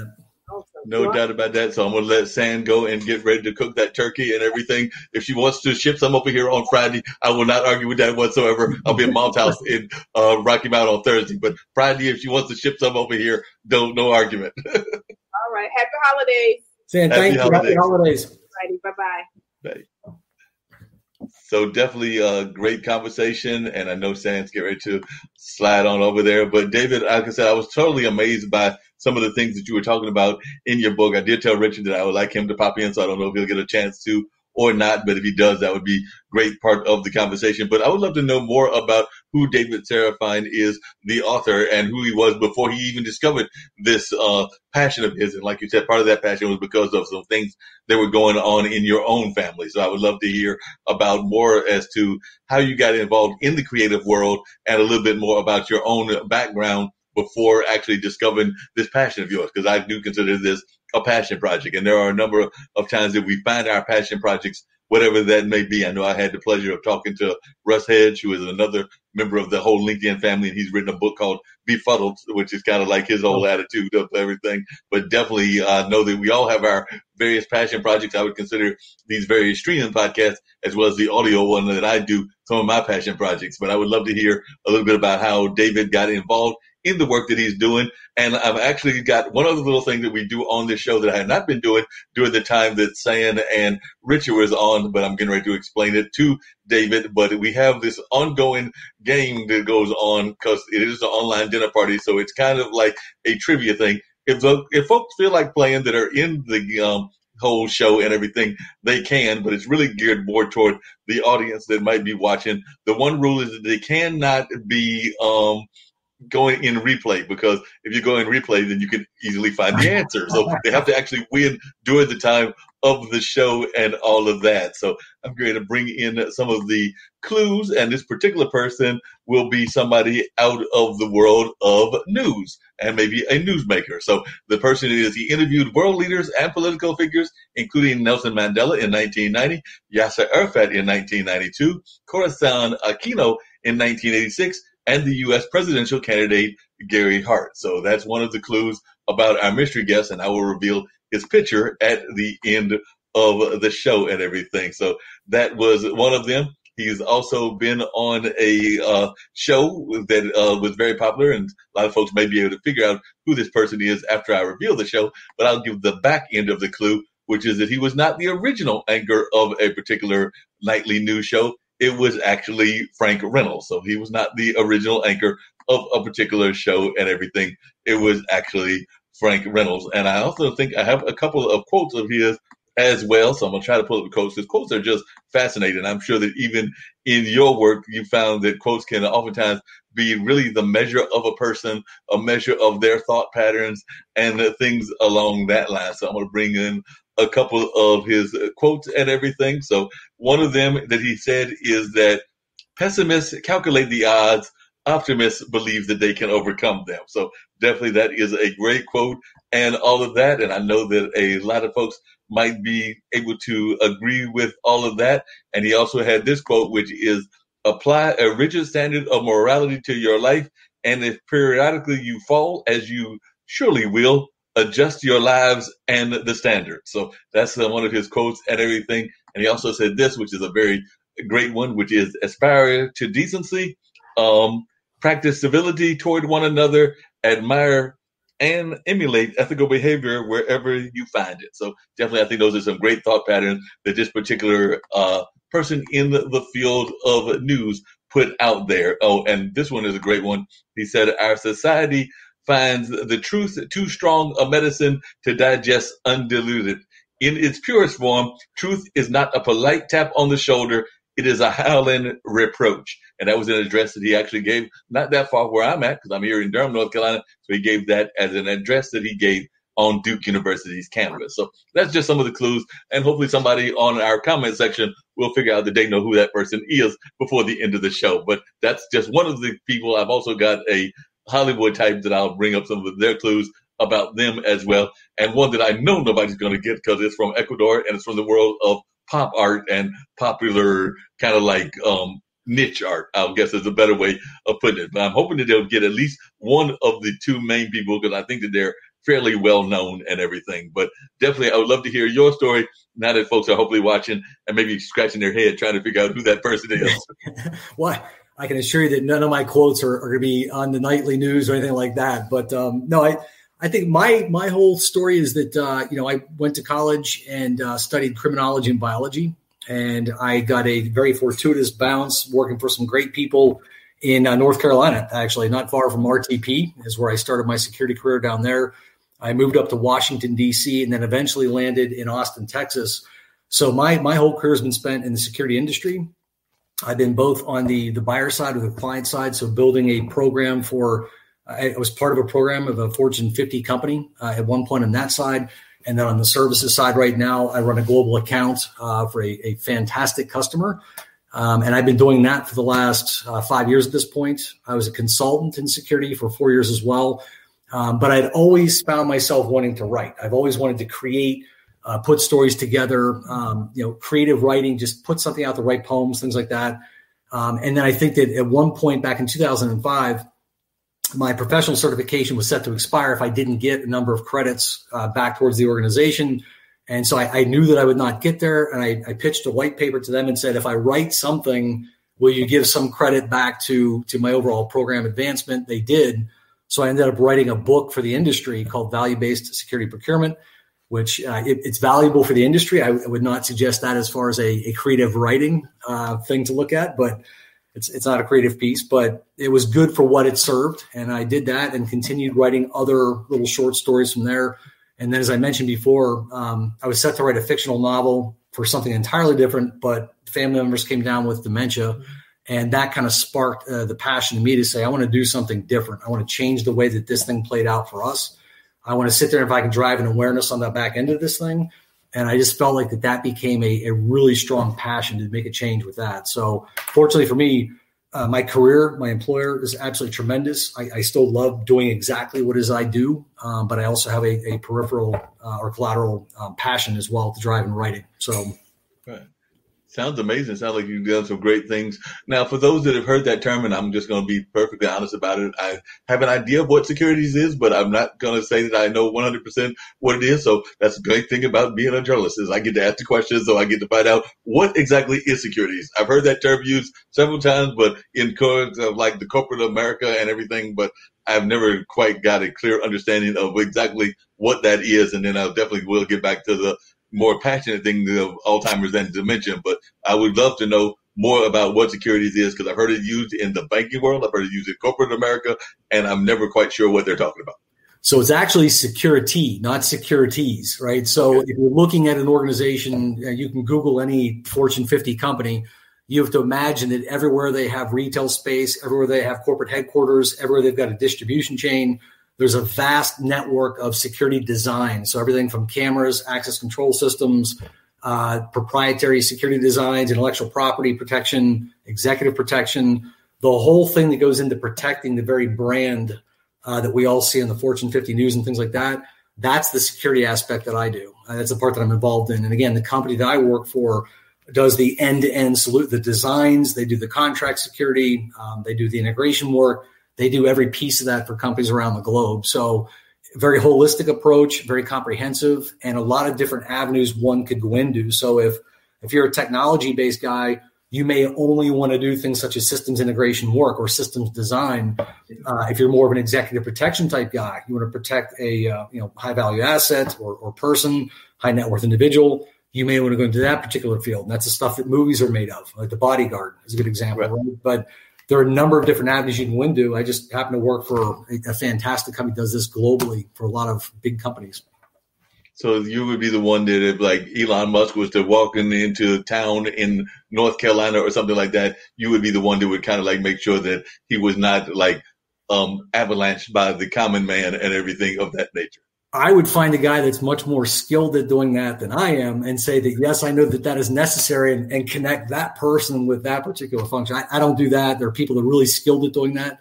But as part of a holistic program, that would be one aspect of it for sure. Gotcha. So definitely trying to make sure that folks are not being abused in that sense and things of that nature. I do know that even on the small offices, because I know I've worked for a couple of arts organizations, and in that sense, security does become an important issue because you want to make sure that whatever the brand is that you're creating, whether that's a brand dealing with, say, a film festival, because I know you're interested in getting involved in film festivals, whether that's a brand dealing with that film festival, like I know we're getting to deal with one that's a horror film, but actually the theater company, unfortunately, is getting ready to do a temporary shutdown, and they just announced that today and everything. So I'm not sure where our festival is, but let's say the festival is still going to happen in February.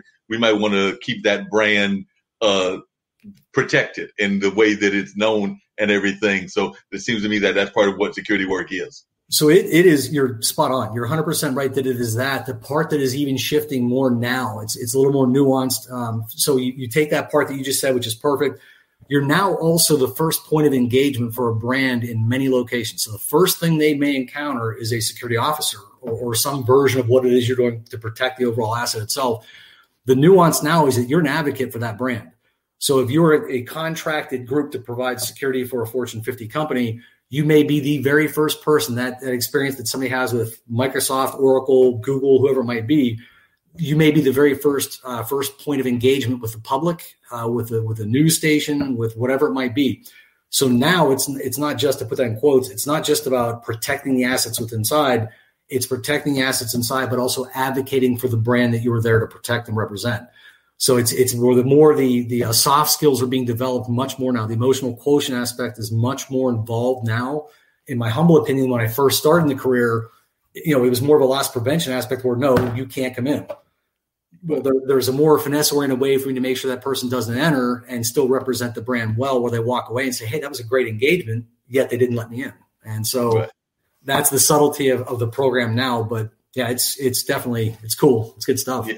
It sounds like an interesting feeling. Like I said, we'll get back to the other conversation, but I'm wondering, are you also finding now that people are finding that they have to kind of create their own brands? And because of what's going on in COVID, we have so many people that are actually developing their brands. And because they're developing their brands, they want to protect it. Like I mentioned Raquel earlier, and of course, she's got her YouTube channel. I've got my friend Zach that's got a funk band that he's recreating or getting back into place. It had been in place and then they had kind of like gone on hibernation, but now they're coming back. And so, of course, he wants to protect his nappy head brand, just like Raquel wants to protect her brand with this whole YouTube channel that she's going to be doing, addressing youth and things of that nature. So I'm thinking that your kind of work, maybe not necessarily you and the big corporation that you work for, but your kind of work is even more needed because so many people are protecting a smaller brand, but they need to protect that brand.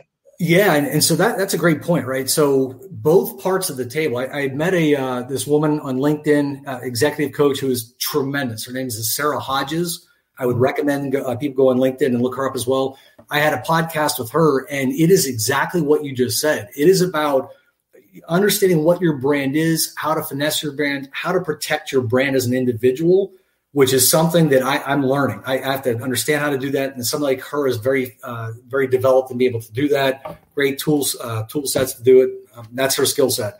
For me, it's more about there's the publicly traded company. It's a Fortune 50 company or Fortune 100 company. They have a corporate security team on the customer side. They know what they're trying to do with their mission, their goals and objectives. And it's my job to fit in various pieces of that program, or in some cases help develop their own mission or their own vision and help them get to what their end goal is to protect the overall brand. But you bring up a great point.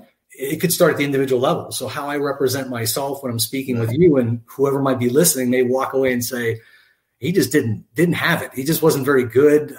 Wasn't good with words, didn't represent himself well. That's my brand. And so understanding what that looks like and how to present it, that's the start of protecting your brand as well. And then the whole bit about copywriting what your brand might look like down the road, not stealing ideas and phrases and sayings and things like that. That gets a little more sophisticated down there. Yeah, it gets a lot more sophisticated. And then even in the whole branding thing, it's just a matter of like creating things that enhance your brand. Like I know my friend Brandon has got cups and pillows and keychains. Well, not keychains, but phone cases and things of that nature that are part of the brand of what he does here. So now this network has actually kind of created a separate page or a separate breakout store that is kind of my store. So it's kind of like got some of the products of some of these shows, including the online dinner party and everything. So there'll be like a cup representing this particular show and everything. Unfortunately, right now, because of the way that the network is created, I am like a junior partner in his store. So like I said, eventually I'll branch out and get my own store. But because he's got an established store, I don't have an established store. We kind of agreed to just kind of like work underneath his brand for right now. But you've got a very good following. You've got a big following. It's growing. It's getting bigger and bigger. And I think that, even for me, I'll even reverse it in a way, right? Who I'm trying to get on shows with, it's a part of my brand as well. So You're handling yourself very well. You've got a very big reach. That's a good thing for me. I mean, that's helpful for me as well, right? Sarah Hodges, I mentioned earlier, that's good for me. Raquel is fantastic. David Wilson is fantastic. So the more that I look for different opportunities to engage, I'm also looking at their brand and saying, you know what, they're really good. You want to be connected to them.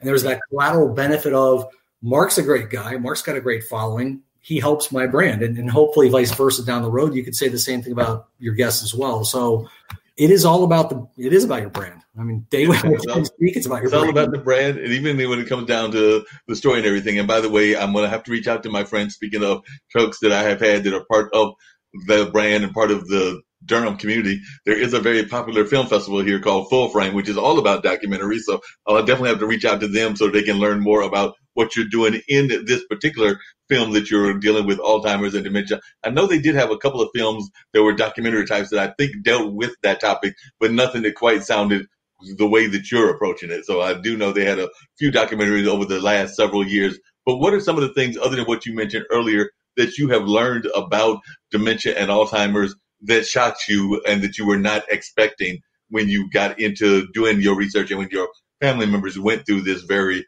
touching situation? Because I do know what that's like when you have folks that are having conversations with you. And they actually had a guest on one of my earlier shows that talked about this, where they were having a conversation and the person thought that they were talking to their dad, even though they were clearly talking to the other person in the family. So I do know that sometimes these kind of things happen where they're reflecting back in their memory on folks that were several generations back and long gone, but they still think of them as that person. So what are some of the things you learned?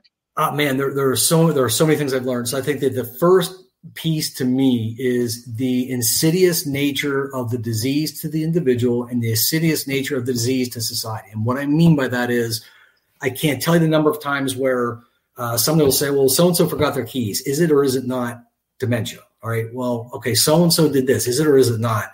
Or so-and-so's old, they're supposed to do that. Or so-and-so is like this, and that just happens, right? It doesn't just, it happens in such a way that it's so beneath the surface, it's so quiet until the point where somebody drives a car 100 miles away from home. Then you're like, wait a minute, that's a problem. Well, no, there were a lot of problems leading up to that. We just didn't put them together and get early help. And right. So the insidious nature of how that works is the first piece of it. When I was getting my book edited, I had reached out to arguably one of the biggest or most connected cities in the country, being New York. Everybody knows where New York is, 10 million people in it. When I reached out and I referenced a silver alert, the person didn't know what a silver alert was. And I said, well, have you heard of an amber alert? Oh, yeah, I've heard of an amber alert. Well, okay, a silver alert is when a basically silver-haired guy or woman goes off missing, they can't find them, they're lost. And the license plate is such and such, so be on the lookout for this car. That person has no idea where they're going. They literally left home and just started driving until they ran out of gas or crashed or whatever.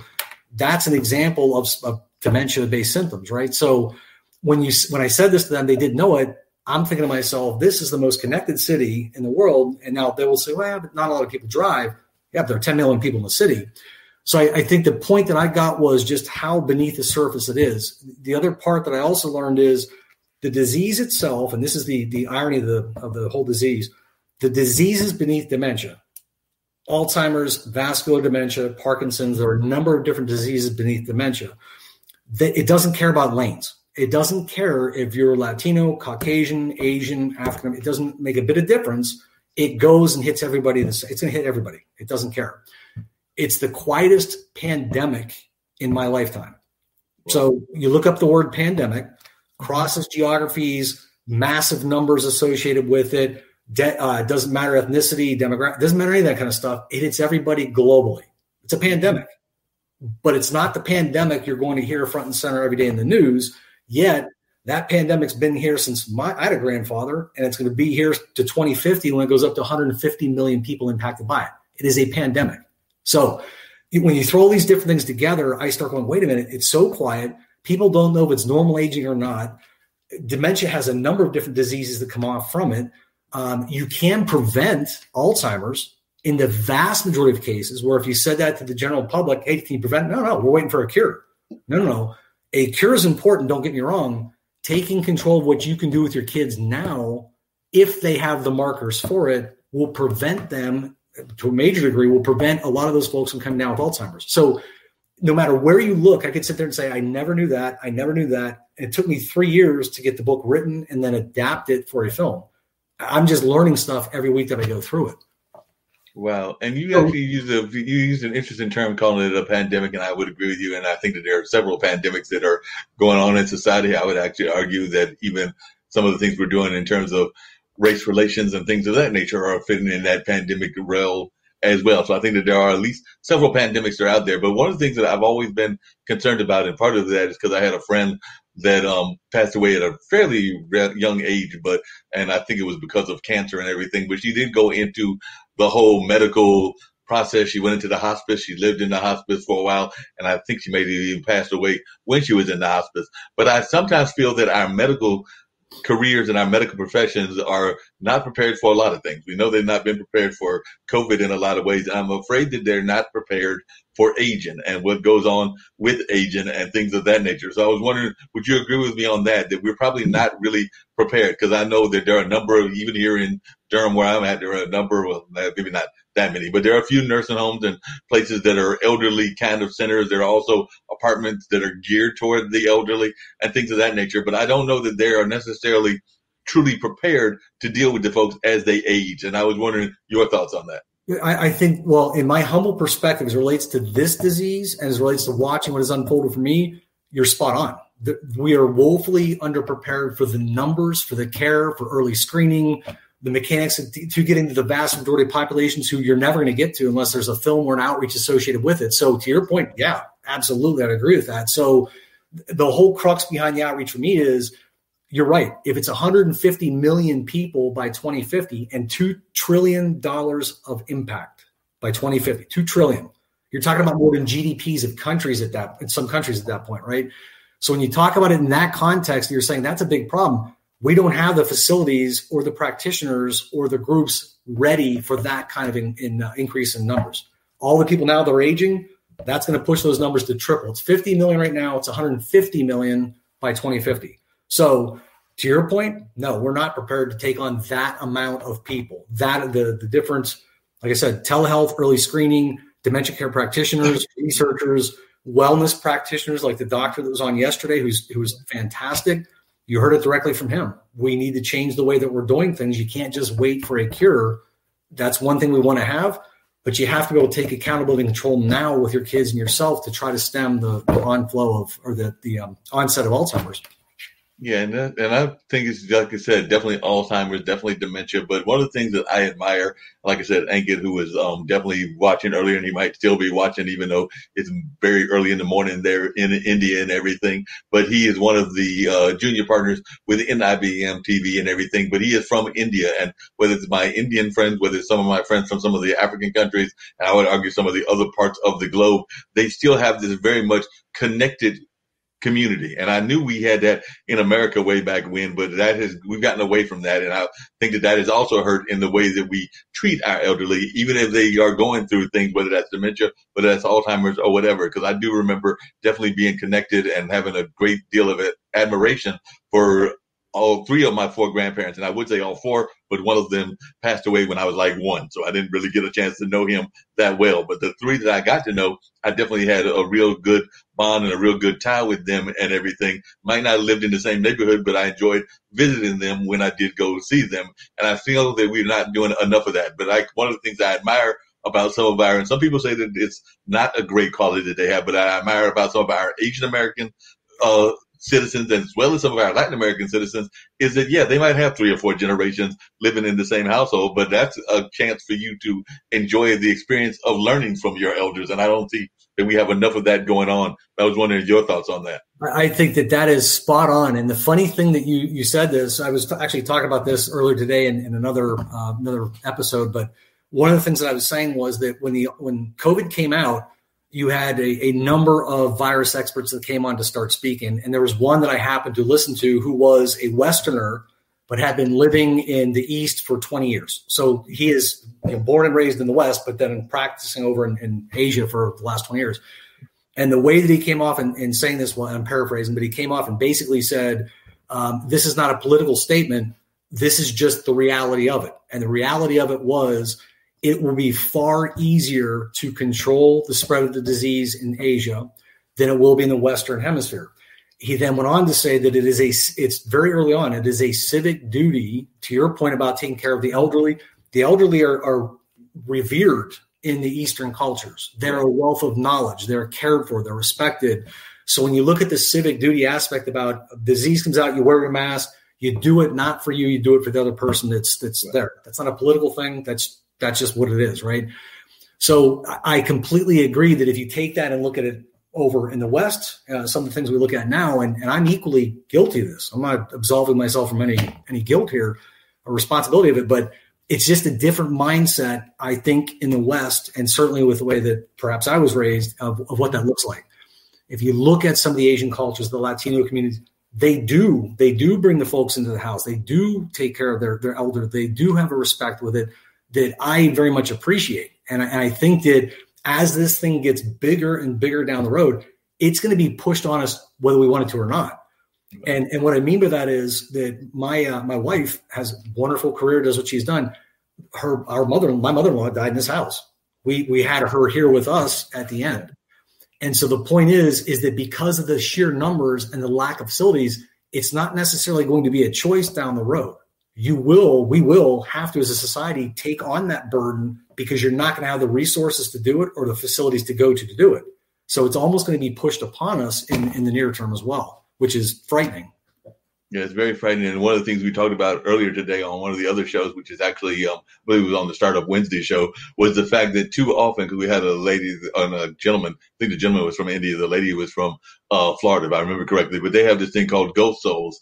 Basically, they're talking about the way that the societies, whether it's personal relationships or whether it's business relationships, they get ghosted. Like they apply for a job and then they disappear. And the same thing happens in relationships. And one of the things that we were talking about, even in the context of that, was how too often we don't respect enough of our elderly, even in the workforce. Because like I said, we know that there are a number of times that folks will be let go of their jobs, even coming back to your security field and everything, where they know that they are getting near the pension level. So they know they're getting near that age where they're going to cost the company something in the sense of their pension or their retirement fund. So they let them go early so that they save that bit of money and everything along that line. And unfortunately, that's something that I think happens too often in Western societies, not just here in the United States, but I would argue even like London and some other parts of our Western societies that exist and everything. But I don't know that we definitely have enough respect, as I said earlier, for our elderly. And that's why I appreciate both the Latin American culture, the Asian culture, and even part of my own heritage. Primarily African American, I do have some Native American blood, and some of that blood definitely does honor the aspect of the respect for the elderly.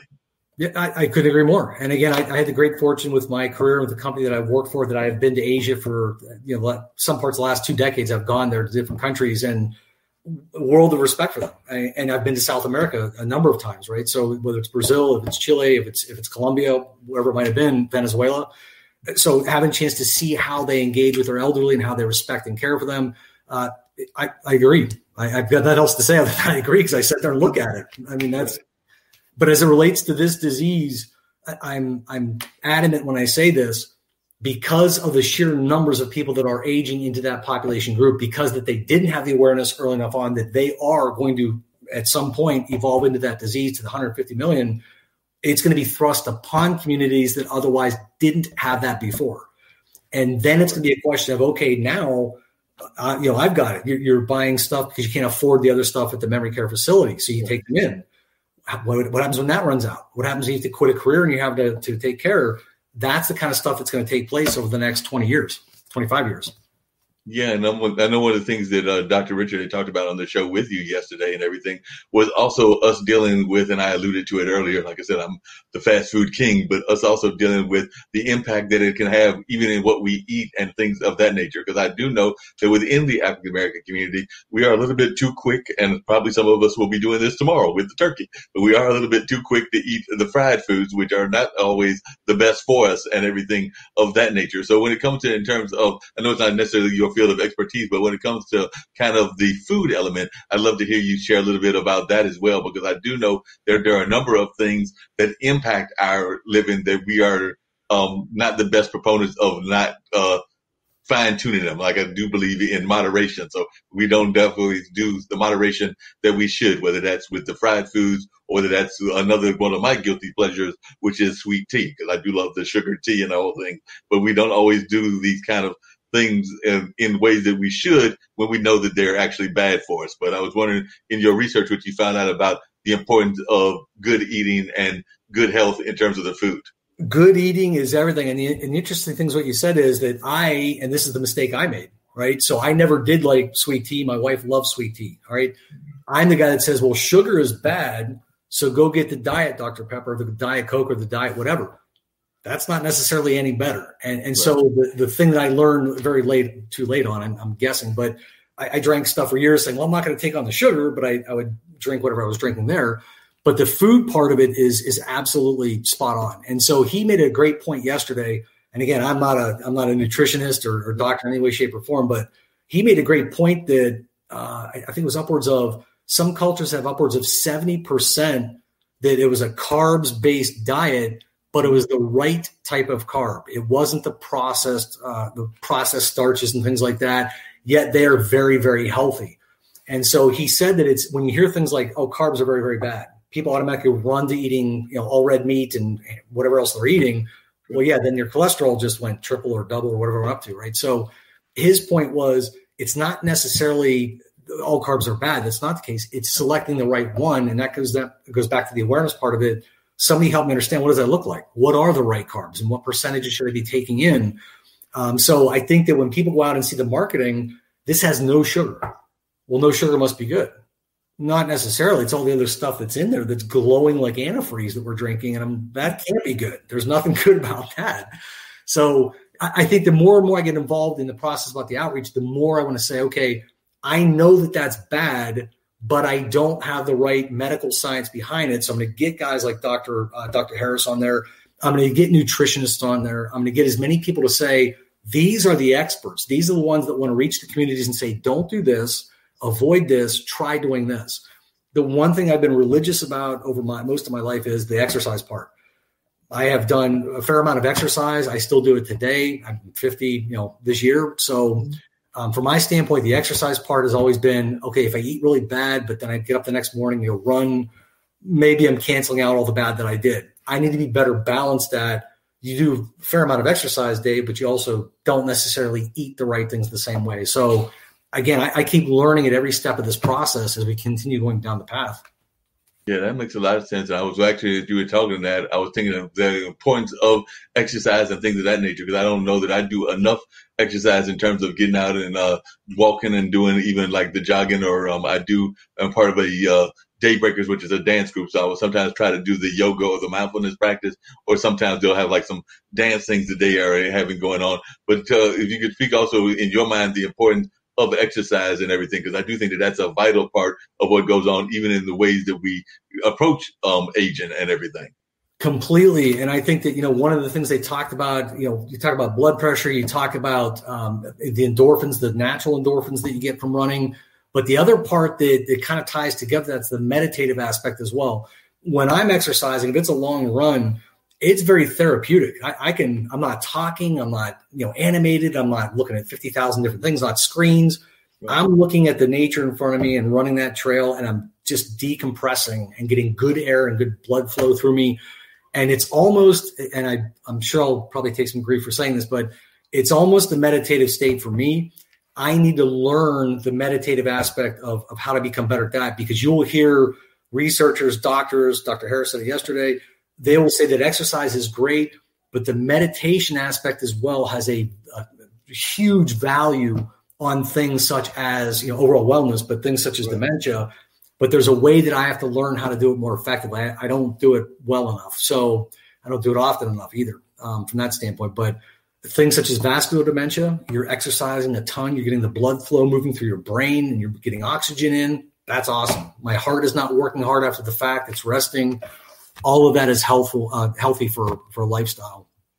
Because one of the things I wonder is, do you think that we don't also, and this is something we talked about on this platform, not just with exercise and dementia and Alzheimer's, but a number of things, including fiscal responsibility. But it seems to me that we should be teaching these kind of things on a very ground level, even as far, not just in your movie, but also on like the college level and definitely on the high school and the grade school level. But I feel that we don't definitely do a good enough job of preparing folks. Because like I said, there are certain inevitabilities in life. Well, I'm trying to avoid one of those inevitabilities. I'm trying to shoot for 200. I know it's next to impossible. Probably won't happen, but I'm going for it anyway. But I've just set that as my goal, because sometimes you set high goals, and if you don't make it, that just means I'm God will be up there laughing at me going like, I don't know why you thought you were going to make it to 200, but I can have fun while I'm enjoying the journey and everything. But that being said, I don't feel that we've learned enough on the high school level and the college level or any levels about the importance of health to our life. And I remember even back in the day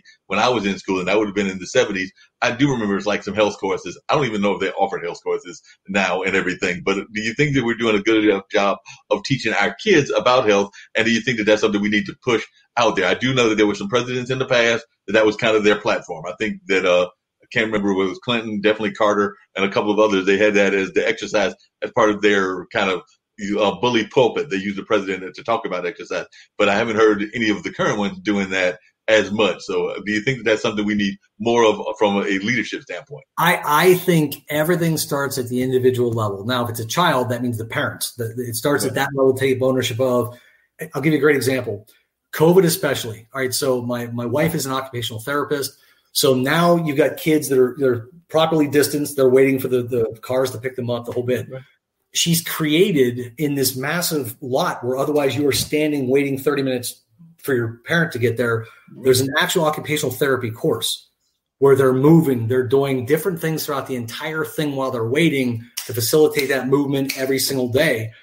I think that it starts at the individual level, the parenting level, about what we should do every morning, the discipline when you're waking up, get the walks in, get the wellness part started.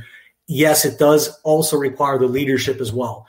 There are a lot of wonderful Fortune 50 companies out there. I worked with one that was absolutely tremendous. They had their own gym inside the place, and they gave a discount and they gave incentives on insurance if you did certain things. If you walked the 10,000 steps a day, if you had the healthy watch on that showed it, if you did the gym X number of times a week, they wanted you to do this. It's beneficial to them to have healthy employees. They have this wonderful gym there.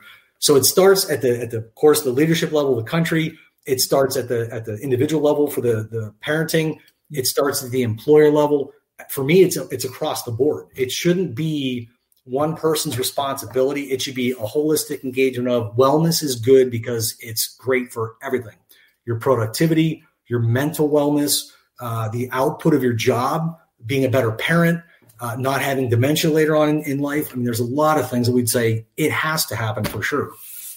It's interesting you said that because coming back to the Startup Wednesday show that we did earlier today, that was actually one of the things that I mentioned to those two folks that I mentioned earlier, the young lady from Florida and the gentleman who I believe was in India. But we were talking about the fact that with COVID, that's something that I felt we lost. And I mean, I know that we can't predict what's going to happen with a world pandemic and everything. But I do remember companies like Red Hat, companies like Cisco, that were very good about providing those kind of things that you were talking about, like the gyms and providing these kind of things that were encouraging us to like have a work-life balance, as the lady put it and everything.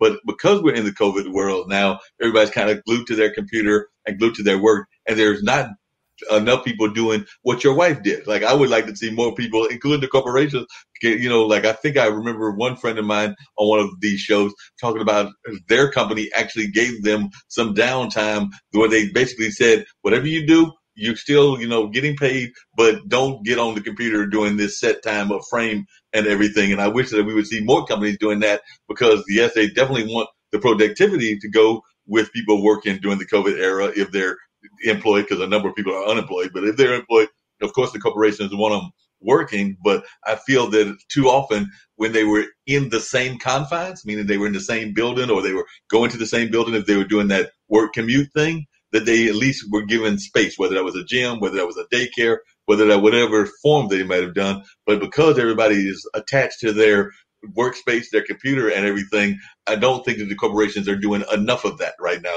That's my personal opinion, but I would like to see more corporations trying to find a way. And I know it's harder in the corporate world, but like, shucks, if you can have a whole Zoom party around dancing, which is what Daybreakers does, I don't see why you can't have a Zoom party where they give you an hour and let you have a dance off. That's a corporate type deal. It's about being creative. And I think that, again, it starts at the highest level of the organization, the leadership level of the organization. I happen to work for a tremendous one. The leadership level, their view on wellness and health, especially during COVID, starts at the top. That is cascaded. My manager is the exact same way.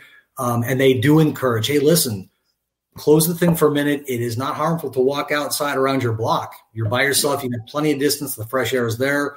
Disconnect, get the vitamin D, get the sun in you, the whole bit. Go out there and get that, turn that thing off. And they've been tremendous about that. I think that if you start at the leadership level and watch how that cascades throughout the organization, you're with a good group. I do think that if you look at a lot of the Fortune 50 companies, I look at the progressive companies, a lot of data center companies are really good about affording that work-life balance. They're great at it. They were doing that before the pandemic, and they're certainly encouraging more of that now that the pandemic is there. So I think it is there. I think that, again, and I'll put this back onto myself, there's got to be some accountability and responsibility. They're affording all of these avenues, whether it's a reduction in insurance and turning off your computer and getting out. They're doing that. Then it's incumbent upon me as an individual and having my own accountability to go out and go do it and hold myself accountable and be disciplined with that as well. That's the part where it can be easy for, I'm not blaming anybody, but it can be easy for some to simply say, well, I just didn't get up and do it.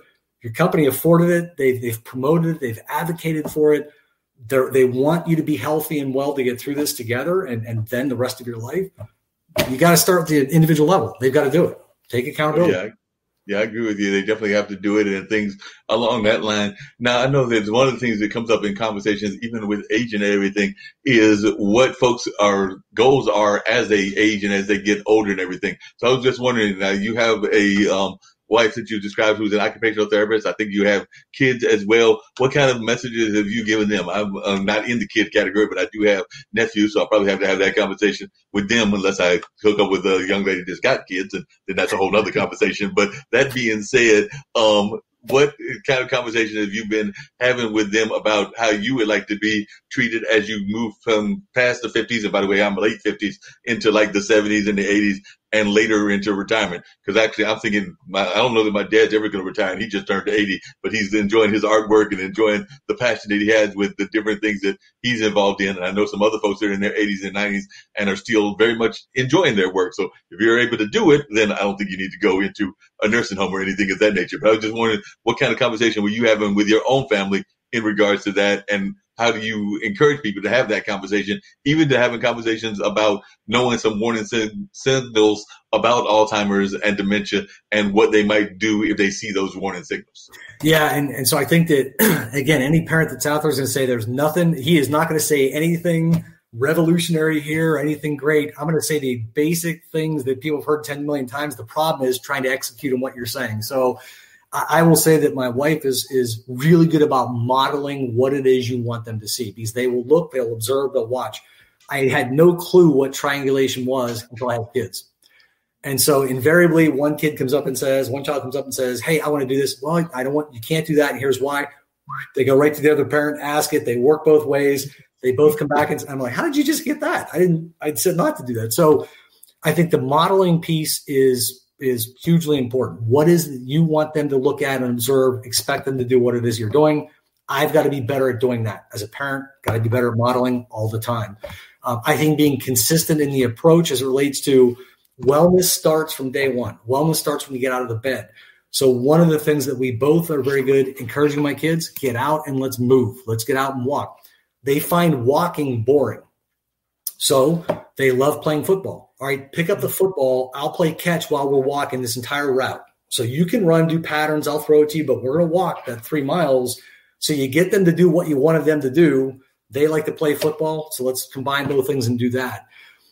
As much as you can get where it's away from screens. And I know I'm going to be eviscerated for probably saying this, but I think that too much screen time for kids, I don't know anybody that's going to argue that that's a good thing. I don't buy into the argument that it's a good thing to have more and more screen time. I don't know what the benefit is, but that's just me. So I think that limiting the amount of screen time that they have, TV, if it's an iPad, that to me is a huge push. I'm not a big screen person to begin with. I don't want to be, and I don't want them to be doing that either. So if they see me on a screen right now, it's, well, you were on there for an hour. I get an hour. No, wait, hang on a second. And then there's the modeling, right? So it's like, how do I say, well, no, I can do it, but you can't do it. So try to model it as best I can. Try to be consistent in messaging from one parent to the next parent to the same child. And then just saying, look, I am getting older. It's more difficult for me to do the things that I did when I was 40 than where I'm at right now. It's going to be really difficult to do those same things, I would guess, when I'm 60, if I'm lucky to get that point.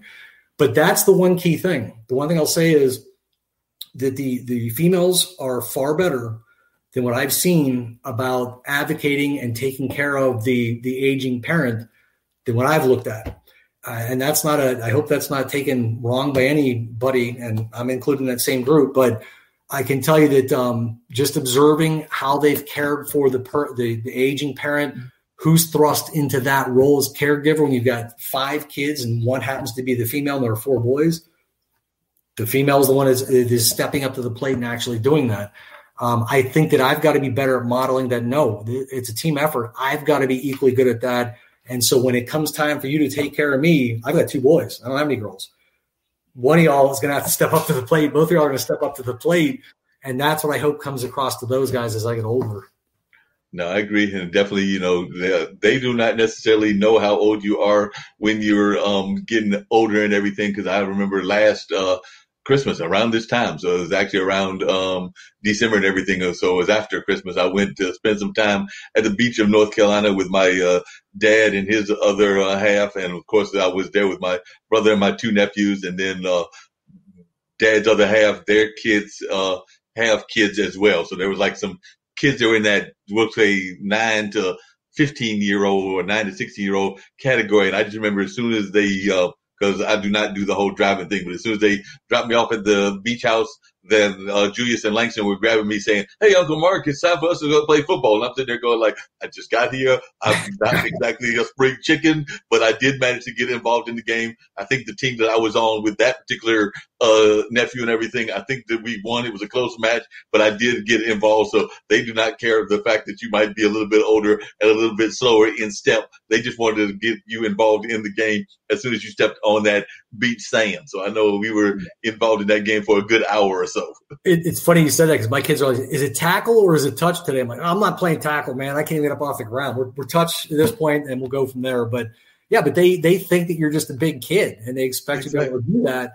And I try the best of my ability, but yeah, I mean, it hurts to get out of bed sometimes. So no, like I said, and I'm glad it was not tackle. It was definitely touch, and I'm glad it was not tackle because tackle would have been hurting me way too much.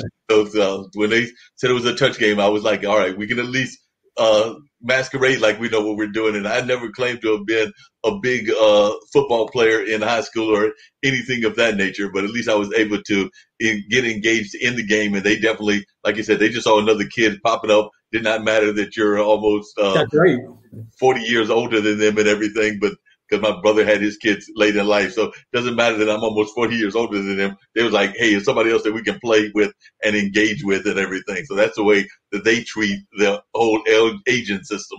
I tried as soon as they say we're going to play football, I say I'm all-time quarterback. I say it every time. I'm like, no rushing. I get to stand back there in the pocket, throw the ball all day long. Then it's good. But if they say, no, I'm quarterback today, I'm the receiver, I'm whatever I am at that point, I'm like, this is not going to be good. It's not going to be a good ending. No. I do have to give the clues once more to the other person, so I'm getting ready to run a couple of those across the screen. And this is somebody from the acting world, but they said, stuttering is painful. In Sunday school, I tried to read my lessons, and the children behind me were falling on the floor with laughter. So we talk about folks that have gone through hardships. This was a particular person that went through a hardship and all of that. They also said, trying to make someone fall in love with you is about as pointless as trying to control who you fall in love with. So I'm sure that you probably can relate to that, having been with that wife of yours for a number of years and having those kids and everything. So I do know that sometimes folks do try to create whatever their opportunity is and not realize that that might be a little bit on the pointless side. And they had a similar quote, which is, there is a fine line between love and nausea. So they say that there's a fine line between love and nausea.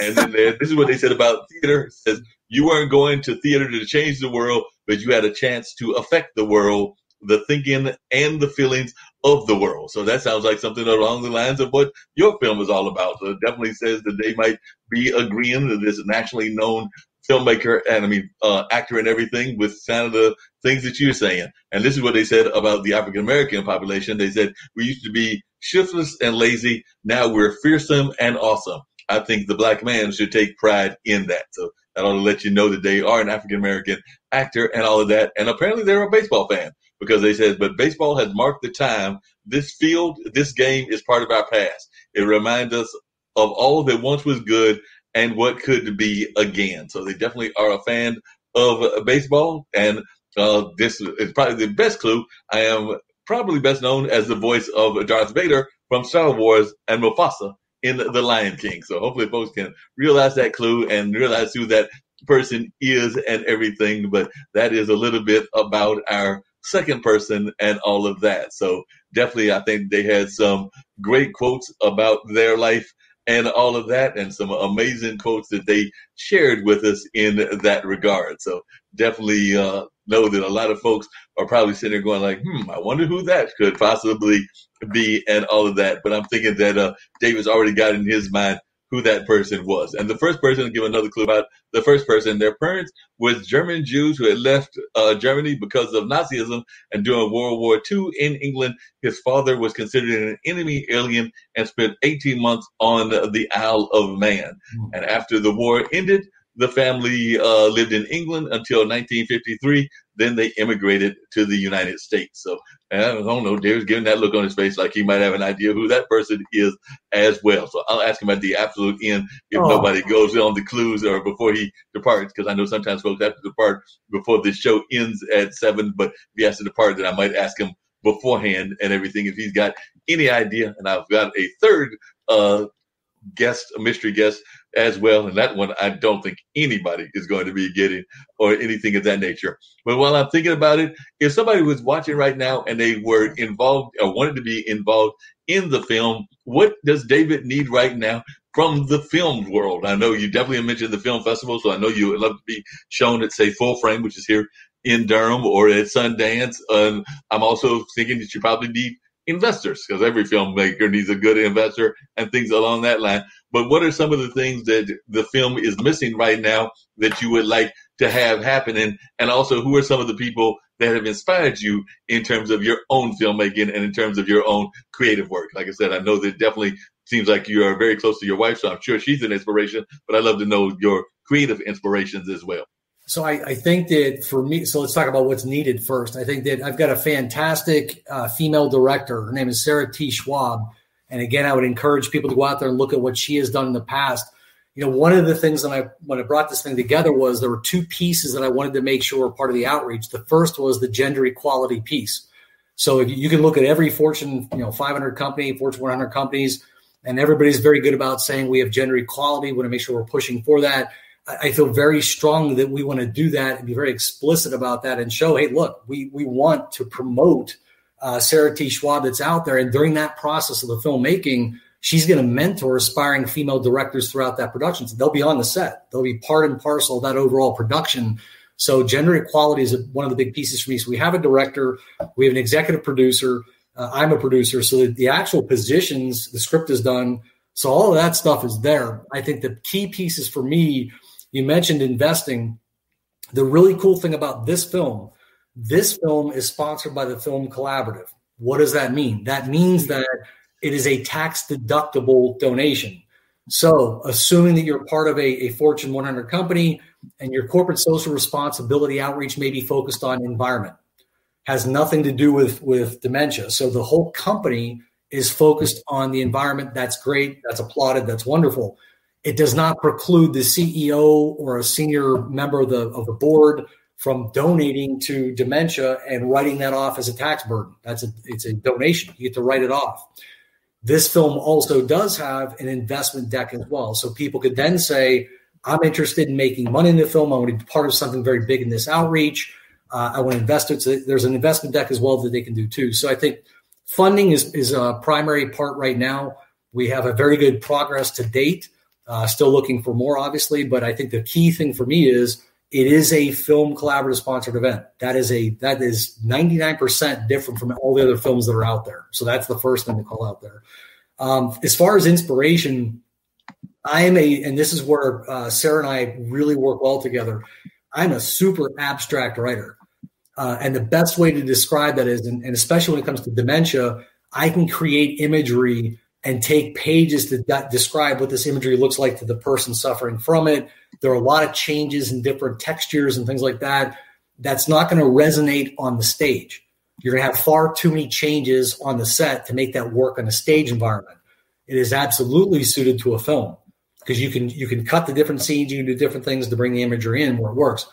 My abstract writing and her very constructive process. She's very methodical about, nope, the cadence has to be like this for the sets, the scenes.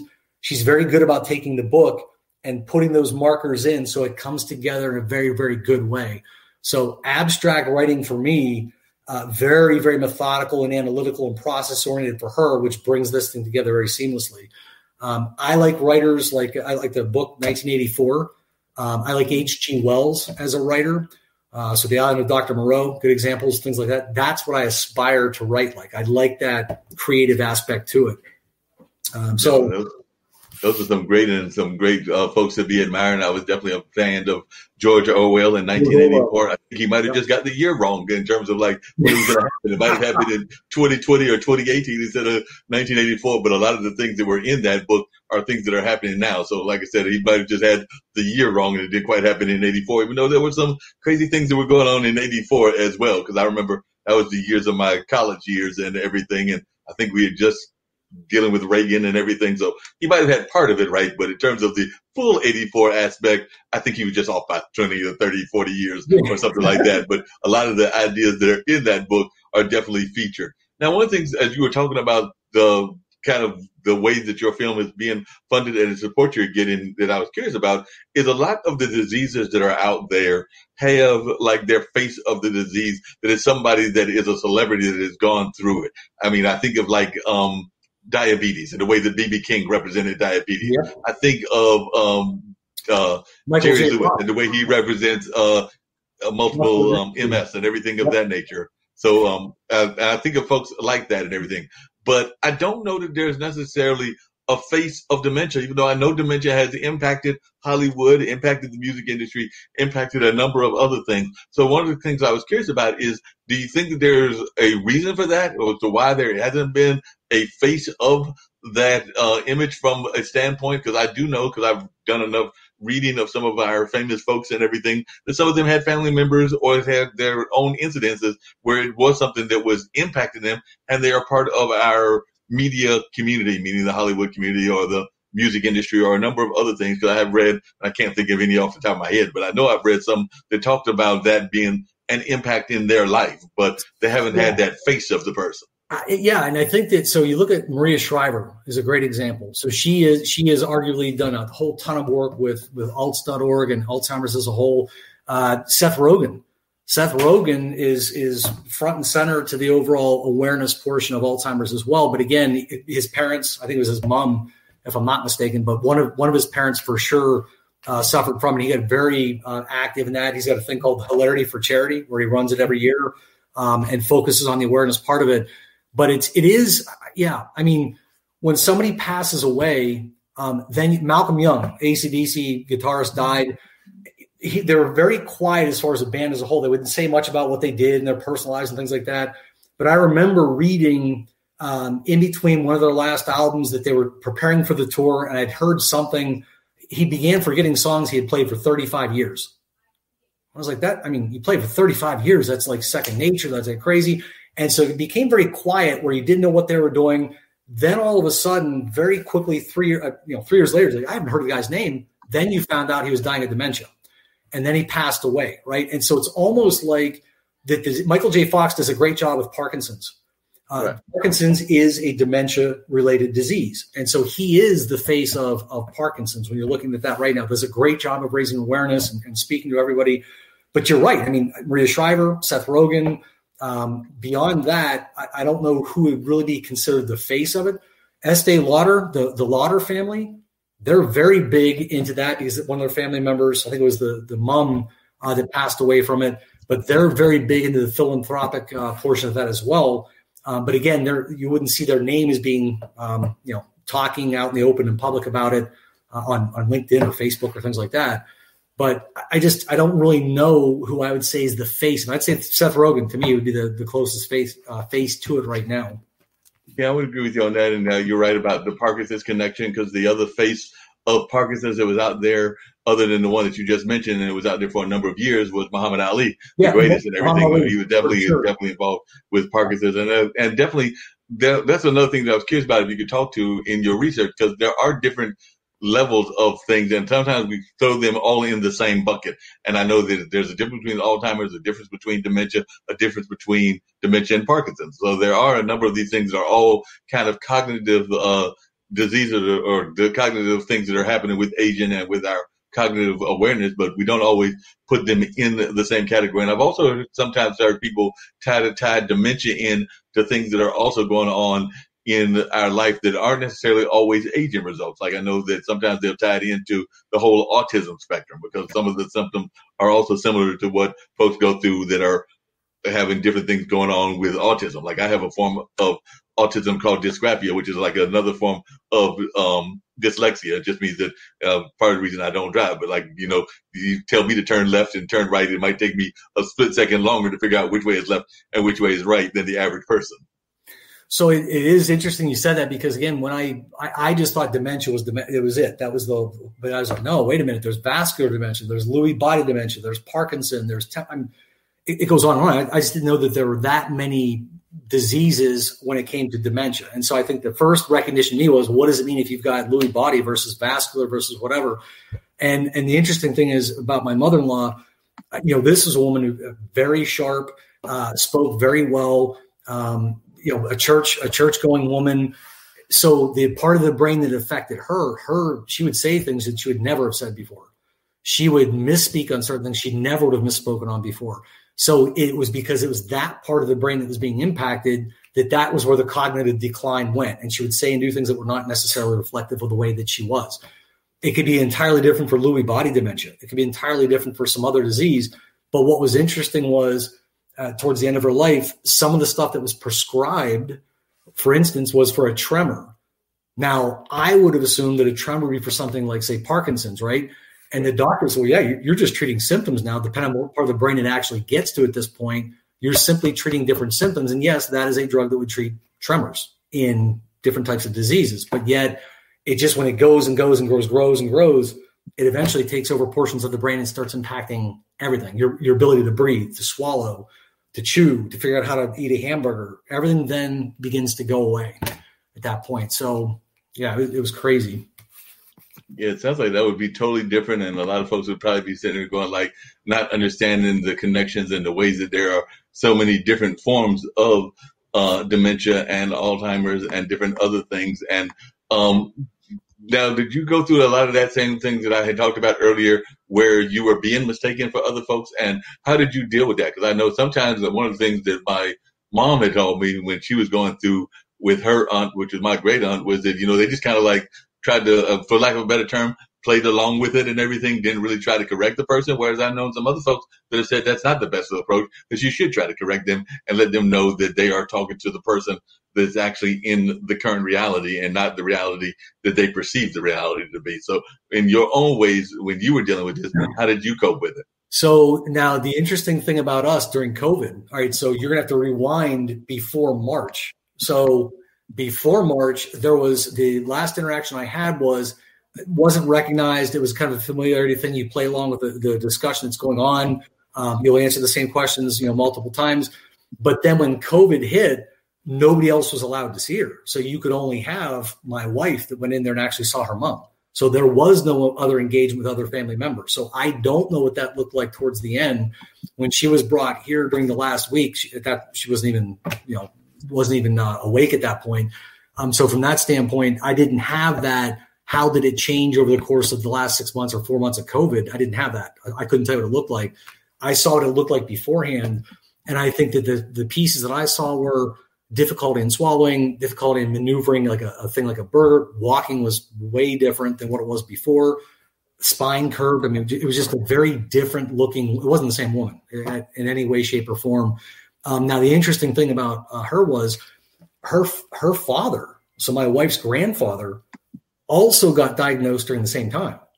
Oh, wow. They both had it. The grandfather, because it was a different type, it was Alzheimer's, he died while his daughter was regressing very slowly. She never knew her father died. So she died without knowing that her father was dead. So it went 6 months before he passed and before she ended up passing. So she never found out that her father died. Because that's an example of something that they would say, if you tell her something like that, you have no idea how it's going to be received. You'll have the same conversations over and over again. So she never knew. So she never knew at all that had happened and everything. And now you said you did or did not have that experience of trying to I guess try to put yourself in that shoe of if they were calling you, I guess that would be your wife's situation. Did she actually, if she was being called the daughter, or the mother, even though she was the daughter, did she just kind of roll with it, or did she try to correct her mother from what she told you? No, she would roll with it. And I think that, it depends on the circumstance. She would help finish an answer for her. She wouldn't necessarily correct on something that was misspoken. If it was a different family member, she would not do that. But if it was something like she was fumbling to figure out, what this implement was that she was holding, and she would get very mad and she would say, "Oh yeah, Mom, it's a pen," and then it would help her kind of work through her. She would say that this could be a hammer or something. "Oh no, Mom, not, that's a pen," and that could be received very, very differently during the part, depending upon what part of the month it was. I mean, meaning more time went by, the more impact on the brain. I saw the connection for me was like swearing as an example. That would never have come out ever before. But because of the part of the brain that was being impacted, there were different things being said that she would be, quite frankly, appalled by. So as it got worse and worse, then there was no speech. It just wasn't there anymore. So there wasn't anything that could be produced at that point. Gotcha. And if you're thinking about some of the other projects, and like I said, I know this is a very special one, and hopefully it's going to get all kinds of worldwide distribution. And I'm hoping that our folks that are watching, including my friends from South Africa, because I know that Alexandria May does a show and is involved in the music community there in South Africa, and she does her show on Sunday afternoons. But we have folks from Malaysia, from Europe, and a number of other places. So hopefully this will get some worldwide play and everything. But after this film is done and you're looking at your next projects, what are some of the other things that you're hoping to tackle in terms of other issues or other projects that you want to work on? Because then the next one maybe is not going to be an issue project. Maybe it's going to be something very lighthearted and have nothing to do with a very serious issue like what this is all about. Well, and so I wrote a comedic vignette book before this one, and so I wrote did my comedy thing. I liked it. It was fun. It was good. This was a passion to get this one out. I'm equally passionate about autism. So I'm already have a portion of my next book already crafted around the theme of autism and a redemptive factor in that story as well. So I focus on things I'm very passionate about that I want to make a change in. So I want to bring visibility to, more awareness to it, a different voice to it, a story that has not been told to it. So I'm already working down that path. The interesting thing about the movie right now, though, is the book. When I wrote the book, I had people from Malaysia buying it. I had people from Ireland buying it, from Brazil buying it, Mexico, and then, of course, the U.S., Ireland. So I think that one of the things that I found very quickly was that there was a connective aspect of the disease where it doesn't matter where you are. If I didn't speak any foreign language, or I couldn't speak your language, but you were watching my film, you couldn't speak mine, you would know what that person was suffering from by watching what was happening to them. And there's an odd connectivity between I empathize with you, I sympathize with you. I may not speak a word of what it is that you speak, but I see what you're going through. I see your journey. There is a connective bonding aspect to that. And that's why I think this film, and it's called Before the Ashes Fall. I mean, they can Google the book and the same name, but you can look at that. And when you see that, there is a connective element. And I think that would transfer across the globe, quite frankly. No, definitely. I agree with you that would probably transfer across the globe. You mentioned the other one that doesn't so much deal with Alzheimer's and with dementia, but with the autism. And I was wondering if you could just share a little bit about what that project is going to look like, because that is another important issue that is touching a lot of folks' lives, including the folks that I know, including even having autistic folks have to go into the employee, their work environment. Because I know a good friend of mine is definitely autistic, and sometimes we have to have conversations with them around boundaries and things of that nature because they are autistic, and sometimes they're not quite sure as to how to deal with the boundaries that are placed on them. But they're also one of the best workers at this particular company, which is a test grading company that I work with in Durham. So they can be some of the best workers, but sometimes you have to have conversations with them around space and some of the other things that autistic folks deal with. So I just wondered if you could share a little bit about why that is such a passionate project for you as well. Well, my wife's an OT. So my wife has been treating spectrum issues for the last 20 years. And so I think that and not names or anything like that, but when you look at some of the people that you're engaging with and you understand some of the stories that are behind it, you understand the struggle behind it, you understand what she's done for her whole career in working with that. It's not just one thing. There are a number of things that can go from this end of the spectrum the whole way to the full gambit. But I think that in the workplace, especially, that's why I think STEM is very important. Science, technology, that portion of it is great. And there are a lot of, Dell is a great example. Dell has an outreach, their CSR deals with STEM, and they do some fantastic work in the community. They do great work with their engineers and the programs that they bring in for that, the education behind that, the development of it. For me, it's more about the creative part where it's an inclusivity thing. So the story that I'm trying to bring to light is I'm going to tell a story about somebody that's been kind of pushed off to the side, left alone on their own. They take a job as a caretaker in a cemetery. They have conversations with those people in the cemetery that's his friends, and he gets to know them and their stories, and he's speaking on behalf of them. It's got this metaphysical kind of aspect to it, but he's perfectly lucid with everybody in that cemetery. They understand everything that he is saying, which he never had in the other part of his life. So it kind of comes full circle. But my point with that is that there are people for everybody and there are things for everybody, and you can feel a value for everybody. That's kind of the theme that I'm working towards right now. And I'm a pantser and I'm not a plotter. And what that means is I have kind of a theme and I start writing, and that thing takes a right turn on its own, and I start following it, and back and forth it goes till it gets to the landing point.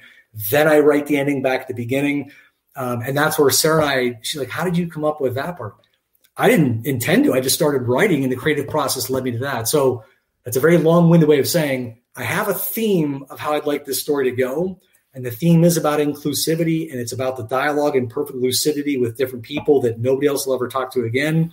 They're there forever in that same confined space. And that to me is just a kind of a redemptive factor for him before the end of the story.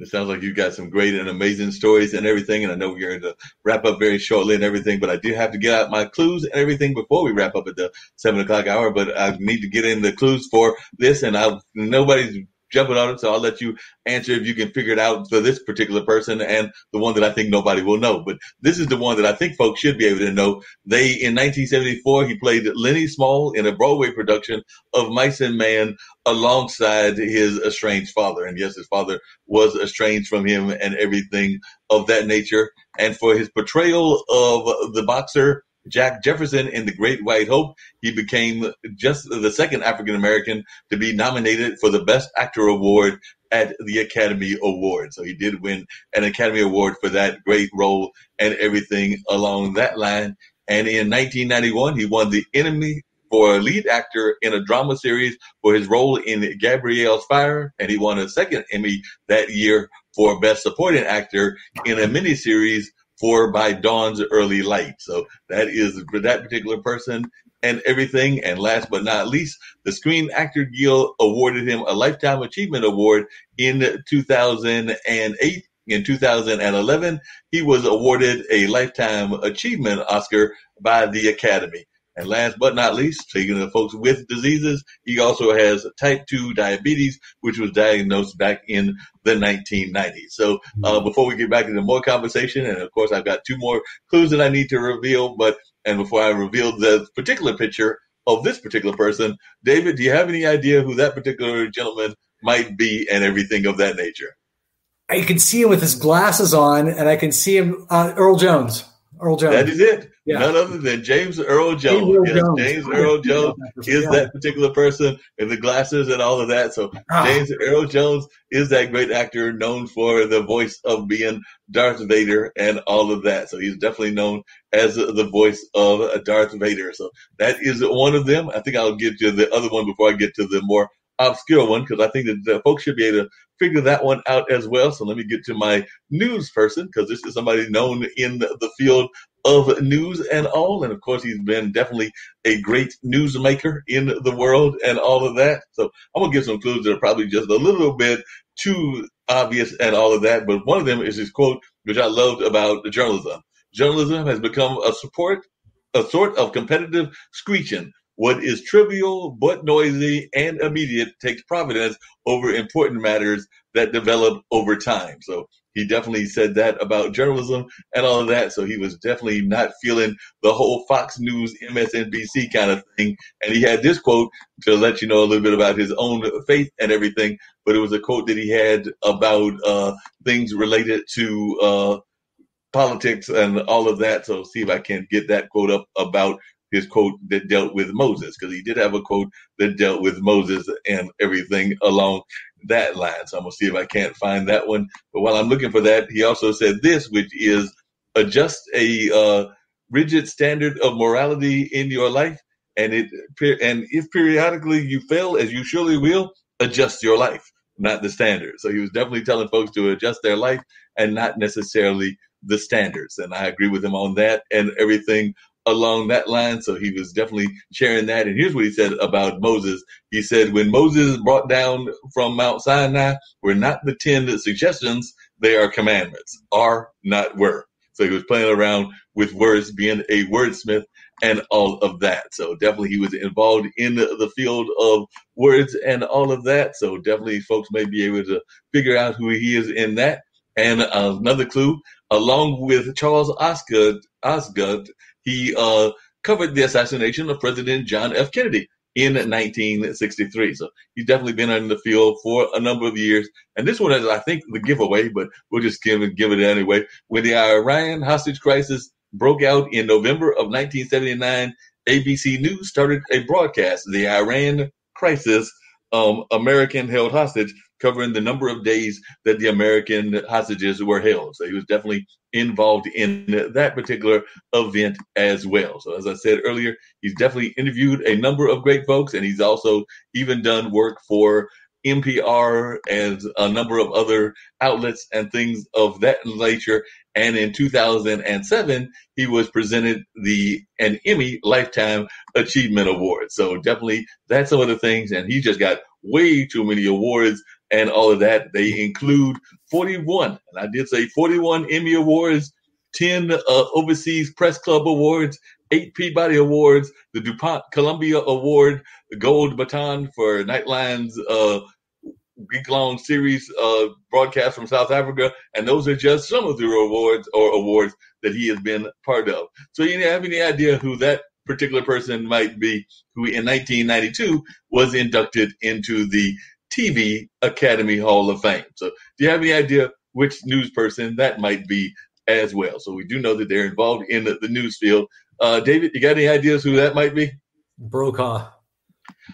Close, but no cigar. That is the world famous, none other than Ted Koppel. So Ted Koppel has won all of those kind of awards and all of that. So, but Brokaw would be close as well. But Ted Koppel was who that particular person was. I do have one more because I try to have at least one international person. So I'll bring up the clues on my international person in a little bit. But definitely been having this great conversation with you, David. And I'm glad that we connected through none other than Raquel. And she definitely is a light, as I've called them, to the world, of providing some great inspiration and connecting folks. So she does a great job of connecting. So that being said, I was wondering if you could share with folks, both with the film work you're doing, the security work, and some of the other things, the importance in your mind of LinkedIn and networking, because I am a big proponent of LinkedIn and networking, and I know you are as well. So I'd love to hear your thoughts as to why that is an important element in your life.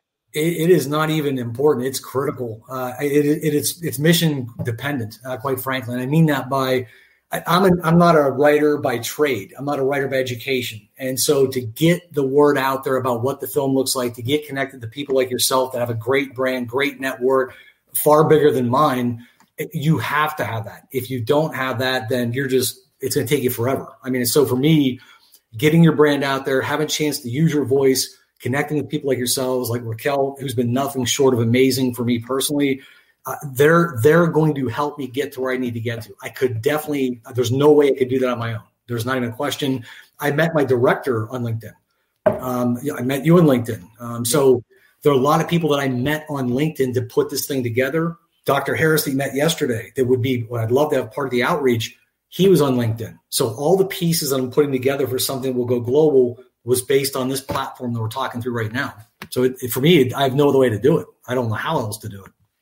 Yeah, I agree. And it's definitely a very powerful platform and everything. And too often it's not being used as much as it should be. But I'm a big proponent of LinkedIn, also a big proponent of the actual platform that we're on, which is StreamYard. They do some great things. And I know that they've done some amazing things as well. And of course, the fine folks at IBM TV. So there are some of these new platforms that are being created. And I'm glad to see that these new platforms are giving people like yourself a voice that is a chance to be heard. Because too often we hear the same voices all the time, and we don't get a chance to hear new voices and new styles of voices. So I'm glad that we're able to create opportunities for folks to be heard that aren't usually heard, and a chance for them to put out their message and to be heard and to reach out to folks that they might need to reach also. I had asked you earlier about your influences, and I was just curious, are there any documentary filmmakers? Like, I am a big fan. I used to attend regularly. This past year, it did go virtual, and the history, I would always go to the Full Frame, used to be called the Double Take Film Festival and everything. And of course, I've been to the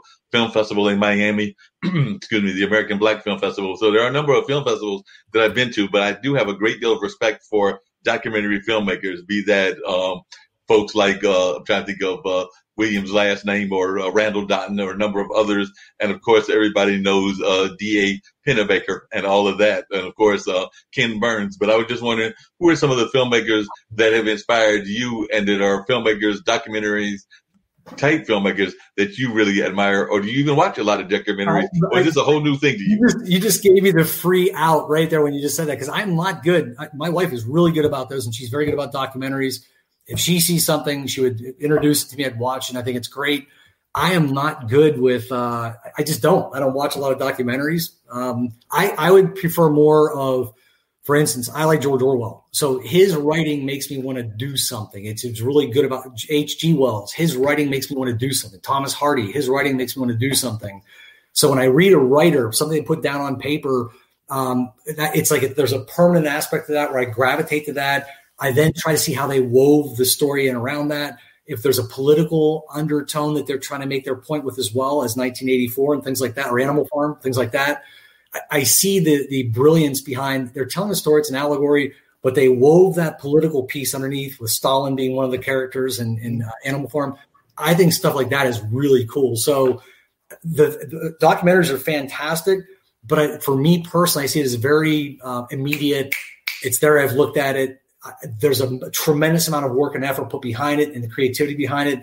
But I see the writing more as an inspiration for me personally than I do the actual documentary. That's not a knock in any way, shape, or form. I just don't watch enough of them to give you an educated response on it. Yeah, no problem. Like I said, I definitely have seen some that were very amazing and different styles, everything from covering world issues to like issues like in the environment or a number of other things. So I agree that they definitely give you a chance to hear a news story or a story of issue oriented, but not necessarily from the news point of view of like what you would get from a 60 Minutes or from the kind of like news kind of feel. So they do get a more personal touch, for lack of a better term. So they give you more of a personal touch from what I've seen of the better documentaries. And I do agree with you about George Orwell and H.J. Wells and a number of others that have told great stories that are kind of documentary in nature, but they might be classified as science fiction or fantasy. And I don't know, you can always have to agree with them. Like, I know I went to a Jesuit university, that being Marquette, and they definitely had us read C.S. Lewis. And to me, C.S. Lewis, some of his views were a little bit on the conservative side, but I could also see some of the way that the story structure was put out there. So like I said, I found him as an individual and even some of the things that he put in the book to be maybe on the opposite side of a George Orwell and everything of that nature, but I could still relate to the way he's told the story. I might not agree with everything that he said in the story, but I can relate to the way he told the story. But that's a great point. It just struck me as you were saying that. But Woody Harrelson just had a documentary out recently that he was narrating it, but it was about the environment, about carbon in the air, and how soil can actually absorb it and be good for the air and good for the soil, the whole bit. But he did that. I couldn't tell you the name of it, but I watched it. Like, that was really good. That was really neat. I learned from it. But yeah, you made a great point there. I can read something about whether it's a very right kind of writer, it's a very left writer. I may not agree with it. I may sit there and say, that's a great story. And I like how they put their point across in the story and take it for that and say, that was great. That was brilliant. I don't have to agree with it, but that was brilliant. And I enjoy that part of writing and about film and things like that. So it's all good. I like the creative part of it. I love the creativity part of it. No, the creativity part is really important and everything and all of that. And I'm going to give you that opportunity that I gave everybody else at the end to give your words of final thoughts and words of encouragement. But I do need to reveal that final clue, which, like I said earlier, I don't think anybody's going to get, just because I always try to find somebody that's international, because we are an international network at IBM TV. So I just randomly picked Ecuador. Don't ask me why I picked Ecuador. I just randomly picked Ecuador and tried to find a celebrity from Ecuador. And by the way, that was not easy to do, but I did find somebody and got a couple of clues about them. So here's a couple of the clues. He describes his style of music as Andean techno folklore. So his style of music is Andean techno folklore, and his popularity largely came through, speaking of folks that have popularity from crazy things, from the comical nature of his music. Quishpe's song Tararas Granto, which means Twin Towers, remains the song that has revised or had the most attention from the work that he has done. So yeah, that song Twin Towers, and it's got all kinds of attention. As a matter of fact, it has some crazy figures. As a matter of fact, that'll be one of the other clues, which is that it came out in December 2006 when that song came out, and it was uploaded to YouTube. By January 4th, it had been heard by 250,000 people, and by March 24th, it had over 1 million views. So that was back in 2006 when he uploaded it, or had it uploaded to YouTube, and then it just kind of like took off and everything. And then one of the other clues, and I did a little bit of paraphrasing, but it says, while the song is tragic in nature, the subject nature, or the subject matter being the singer losing a love in those terrorist attacks that took place in 9/11. The song is also known for being whimsical, kitschy, and for its poor acting. So definitely they were teasing him because they said it was not the best acting that was going on in that film. And he also released another one some 10 years ago, in April of 2010. He released the song In Tus Terras Bailar with two Peruvian YouTube stars, and that being Wendy Salka and Tigris del Oriente. The song received all kinds of attention in the Latin American media, and that song has been called a YouTube version of We Are the World. It's by Cali singer Residente. So one of the Latin American singers has called that the YouTube version of We Are the World. I'm guessing because it has people from different cultures and all of that. And then the last clue for this particular individual, and like I said, I was trying to find me somebody that would be interesting from another part of the world, is he is currently the mayor of his hometown, and he has been that mayor since 2010. So that is our final clue person and everything. So David's looking like really puzzled, like I have no idea where Marc even dug this person up from, or who this person could be, or anything of that nature. So the gentleman's name is Delfin, and I'm going to try to pronounce the last name and everything, but it is Delfin Quishpe. Delfin Quishpe, and like I said, he is from Ecuador, and he is somewhat of a known singer in that community and everything. And I'll put up a picture of him complete in his Latin American outfit and all of that. But that is the gentleman, Delfin Quishpe. So that is our Ecuador mystery guest. So like I said, try to find somebody, and don't ask me why. It's kind of like your writing. Sometimes when I come up with these mystery guests, I know I always want at least one international person and at least one or two. But sometimes it's one international and one U.S. Sometimes it's two international and one U.S. So it might be a combination of 2 or 3 people, but I try to have some sort of balance, either 1 in 1 or 2 in 1, leaning one way or the other. But for some reason, last night I was thinking to myself, I want somebody international. Where are they going to come from? And Ecuador popped into my head. Don't ask me why Ecuador popped into my head, but Ecuador popped into my head, and I rode with it. Did a great job. I never would have guessed the answer. Well, I missed the second answer or second question you had, so I'm not going to get the third. I can tell you that. But no, they're good questions. They're fun. Yeah, that's kind of what we do. We try to have a little fun with the online dinner party and all of that. So I added that little trivia question element into the show just to add a little different thing, because I do 3 shows on the IBM TV network. And I try to have, I love the interview aspect. That's part of what I've been doing all of my life. My parents started a radio station when I was in a preteen. So I was not even in high school, and I was involved in that for about 10 years or so, through high school, through college, and a little bit into the adult years. So I've always had this media background, but when IBM TV approached me, I was like, I know I want to do these different shows, but they need to have different element. So definitely all of the things will be interviews except for the Gamers Den, which we will not have tomorrow. I think that'll be a rerun. But usually me and my friend Jatovi are talking about the video game world, and it's really his show and everything. But tomorrow is Thanksgiving, so it'll probably be a rerun of some sort. But we will be back next week. And in that one, I get to play the game. So even though I don't play the game physically, I get to narrate the game. So he might be playing a race car game or an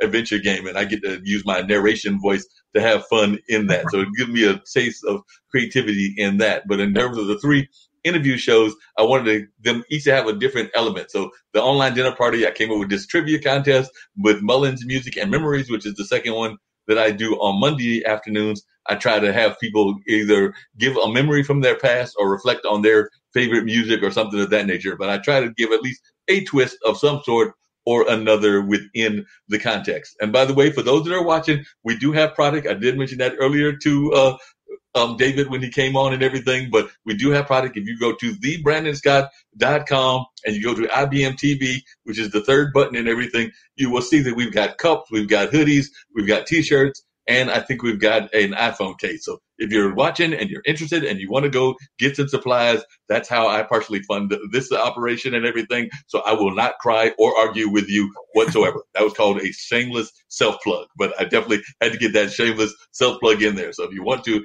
encourage me and get all of this madness going on and all of that, and you want to buy a product, you do get something for it. It's not like you don't get anything for it. So you get a product in the process. So if you want to go over there to the Brandon Scott and go for the IBM TV slots and find out the Marc Lee products, I will gladly appreciate it. So that's for anybody watching, even if you're watching, as my friends Tim and Brian call it, in team replay. In this case, not the game, but in this case, I don't care if you go and do it at a later time and all of that. But that being said, I'm going to turn it over to David. One of the things that I've done with all the guests on the show on a regular basis is I give them a chance to say their final thoughts, any words of encouragement that they would like to share with the audience at hand. And if you would love to do that now, I'm sure that we would love to hear from you. Any words of encouragement, thoughts of positivity, or maybe even what you're going to be doing for your Thanksgiving. Like you said, I just invited myself over to San's house, so I do not mind catching a bus and being at your house either. So like I said, just let us know where the dinner is and any words of positivity that you've got going on. Well, I'm in Austin, Texas, so start driving. It's a long way away. That's right. But I think the thing for me is that, and you would say this in a career, you would say this in an endeavor like I'm doing right now, don't be afraid to be uncomfortable. Be uncomfortable. This is not normal for me. Getting on and speaking, and this is not normal in any way, shape, or form for me. I can double down on that state when it comes to reaching out for philanthropic funding. That's not my skill set. That's not what I'm comfortable doing. But I'm absolutely going to get on that path and doing it because it's a means to an end of what I want to do. I want to make a difference with it. So don't be afraid to be uncomfortable. Definitely pursue your passion, whatever that is. It doesn't matter necessarily what it is. If you feel that strongly about it, then do everything to follow your passion and make it happen for yourself. And I think the other part is, and this is a credit to you, Marc, if there's anything I can do to help anybody, I want people to look me up on LinkedIn and connect with me and share a story that they might have if it relates to dementia or anything. I want that. I want the connectivity and that engagement. You're fantastic about this. And I think just be genuinely humbled by it and appreciative of the fact that I met you, I met Raquel, I met David, I met a number of other people. They're absolutely critical to my own learning. They're going to be critical to the mission I'm trying to get done as well. So I'm just grateful for that. And that's a great message for you to share with everybody. I am amazed at the fact that you left from one cultural town to another, because you just mentioned that you're in Austin and you did spend some time in the Research Triangle Park. And of course, there's a very active indie music scene here. And I know that there's an active indie music scene in Austin as well. As a matter of fact, there was a time frame where when folks were thinking indie music, they would oftentimes put Austin and the Durham Triangle area almost in the same sentence and everything, because both of those have that very rich indie music community. So I was wondering if you could share a little bit about that as well, because I've just always been amazed about the Austin indie music scene. Austin's music scene as a whole. I mean, when I moved here and I left Raleigh, so when I moved here it was in 1998. I've been here since 1998. But the very first thing I knew was a blues club called Antone's, and anybody, Guy, Stevie Ray Vaughan, anybody that came through that town played at Antone's. So the very first thing I did when I got there was go to Antone's, watch music. And then it was one place, Steamboat, all these different places, the Continental Club. anybody that came to this town would play there. And then you had people that were nobodies that picked up and put their guitar and whatever they were wearing their back. They would show up and they would start busking down on 6th Street or 4th Street or wherever. They would just start busking. And then they became very good. Then they got into the band. And whether it was blues, whether it was folk, whether it was whatever it was, it's just such a part of this town is music. And my wife's brothers, actually, professional musicians, made their whole career doing that. So I think that anywhere you go here, somebody either plays an instrument or tries to. And I'm part of the latter group. I try to play it. I don't do it well. But yeah, this town has so much wonderful talent in music across the board. So you couldn't find a better place. And same thing about RTP as well. So. Yeah, there's a great music scene here. Like I said, my friend Zach is a funk musician, but another friend of mine is actually, I think they're doing it today because they usually do it on Wednesdays. And even though it's the day before Thanksgiving, I'm pretty sure that Brett is doing his open mic. And I think he's been doing that for well over 20 years. So he's had this open mic that's been going on for a number of years. And they've even had some established artists that have come in and performed, ones when they were already established and some that became established as some of the acts that came out of there. So they've had both ends of the spectrum. They've had some that have been part of like already established and came to perform there. And then they've had some that were not known at all, but they became known through that platform and then have gone on to bigger and better things in terms of their own careers. So definitely it's those kind of platforms, whether it's in Austin, whether it's in the Durham area, whether it's in New York or a number of other places. I think that those kind of platforms are vital. Yeah, and so I think that one thing, Mark, I would ask, I could give my own shameless plug for 2 seconds on my end here. So if people are drawn to the dementia cause, and I know that I'm one that rather see the book than the film, or they want to see the film and then the book, things like that, I would ask that they reach out. Again, it's less than a cup of coffee. The book is to download an e-copy. So it's on Kindle. It's, you can get the book, but Before the Ashes Fall, I think that it's helpful to understand what the context of the story is, how it is then being adapted for the film to make it more inclusive. That's an important part because I wrote the book from my perspective. I'm not acting from a different perspective. Somebody else has adapted that and they will act in a way that is very different than I can portray. So I think it gives a very full picture of what dementia looks like. They'll see the inspiration behind the story, and I want feedback. If somebody has read it, I would love to have the feedback on what did you like? What did you not like? How did it resonate with you? Did it not work for you? Did it scare you? Did it inspire you? I want to have that feedback as well as a writer because it's helpful for me to pursue different things down the road too.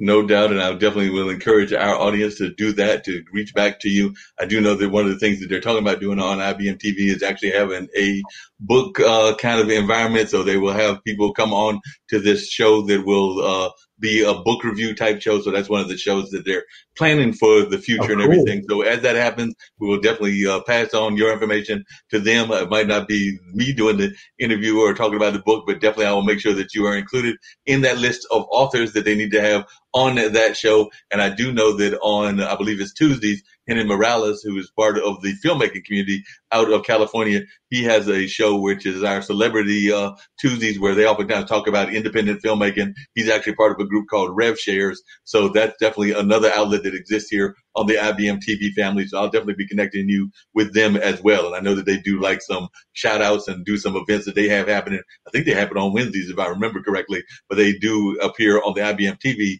network just about every Tuesday. So definitely I will connect you to Michelle, to Henry Morales, and a number of other folks. Because actually it's interesting. One of the films that he's very passionate about is dealing with suicide, because that's something that is very impactful to our youth and everything. And he's had some dealings with that. So one of his film projects talks about youth suicide and ways that we can address this other thing that is going on in our society. And we do know that there are a number of youth that are not adapting all that well to some of the things that are happening in society. So that's kind of his passion project. And he's got a couple of other films. I know one of them is called And Hero, but he's got a couple of other ones that deal specifically with the whole issue of suicide and the ways of our youth as they try to cope with this modern world. So he's also about using films as a platform. So definitely I'll make it a point to connect to you, to him, and to some other amazing filmmakers I know here, even in Durham, like my good friend Irvin Truitt, who is a local filmmaker here that has done some things around the issue of homelessness and other kind of issue-oriented things. So there are some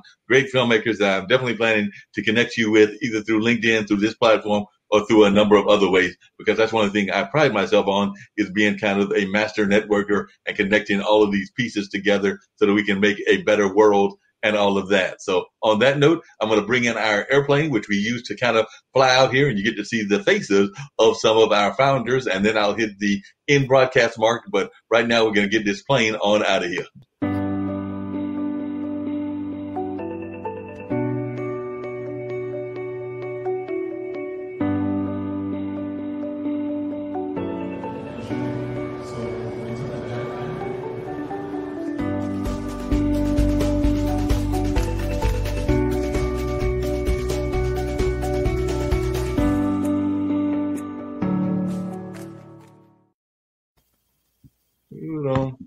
In broadcast.